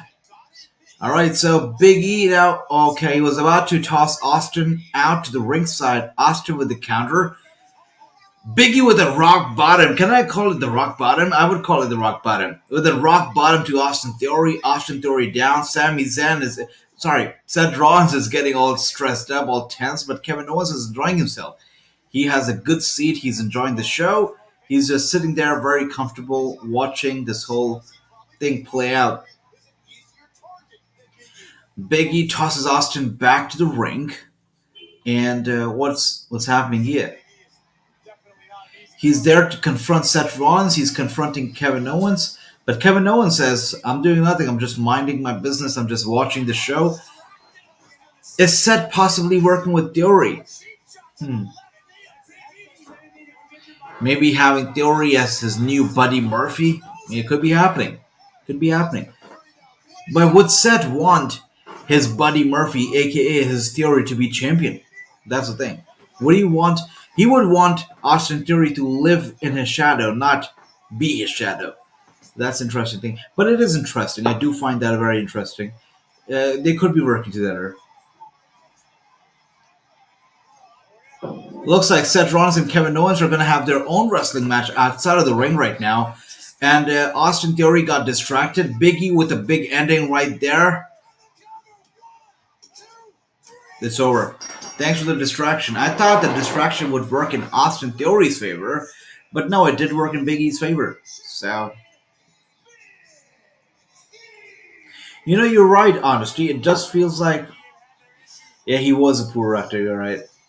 He was standing there.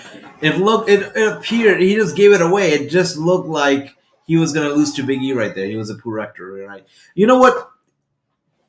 Sorry. It does look like Austin and Seth Rollins could be working together. It does look like it. I do agree with you. What is going to happen here at the end? Think Seth versus Big E versus Kevin Owens. Didn't think Theory would win. Yeah, Theory winning would have been very unlikely.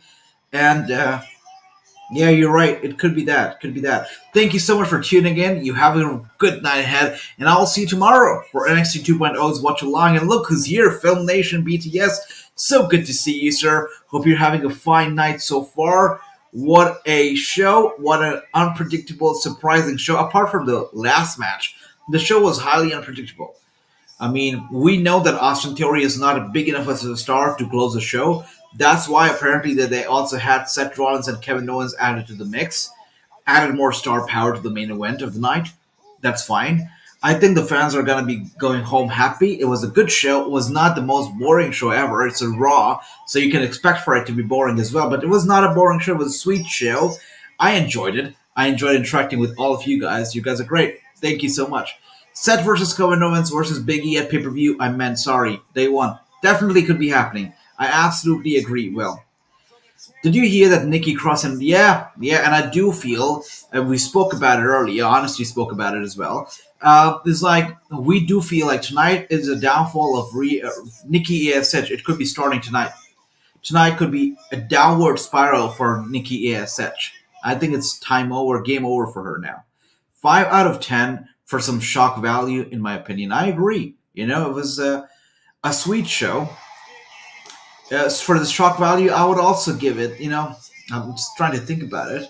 Yeah, I would give it a 6 out of 10 actually. Because if you've seen my watch alongs, and you have seen my watch alongs, at the end of hour 3, I'm drained out. I can't continue. I'm just out of energy. I just want to get over with it. I just want to go back to bed or whatever. But now, I feel like this show is not bad. It was fine. And I still feel energetic. It is 11 p.m., but I still feel fine. So yeah, I would say that the show was not bad at all. It was a pretty sweet show. I'll give it a 6 out of 10.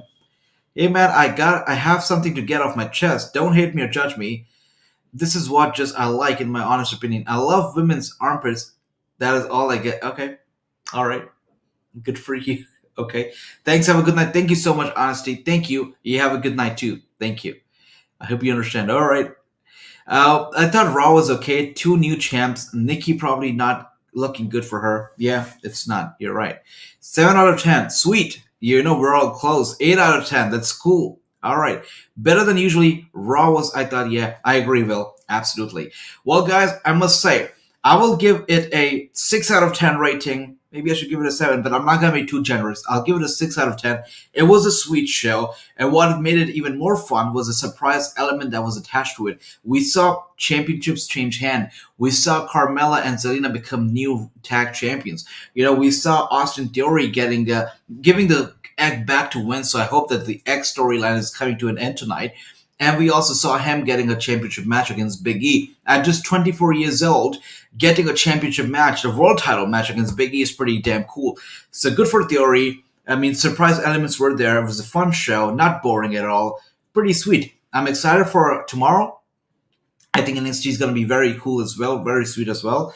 We'll see what happens. But tomorrow we're going to be back for a watch along for NXT 2.0. So make sure, if you haven't already, hit the subscribe button so you don't miss out on our watch along tomorrow.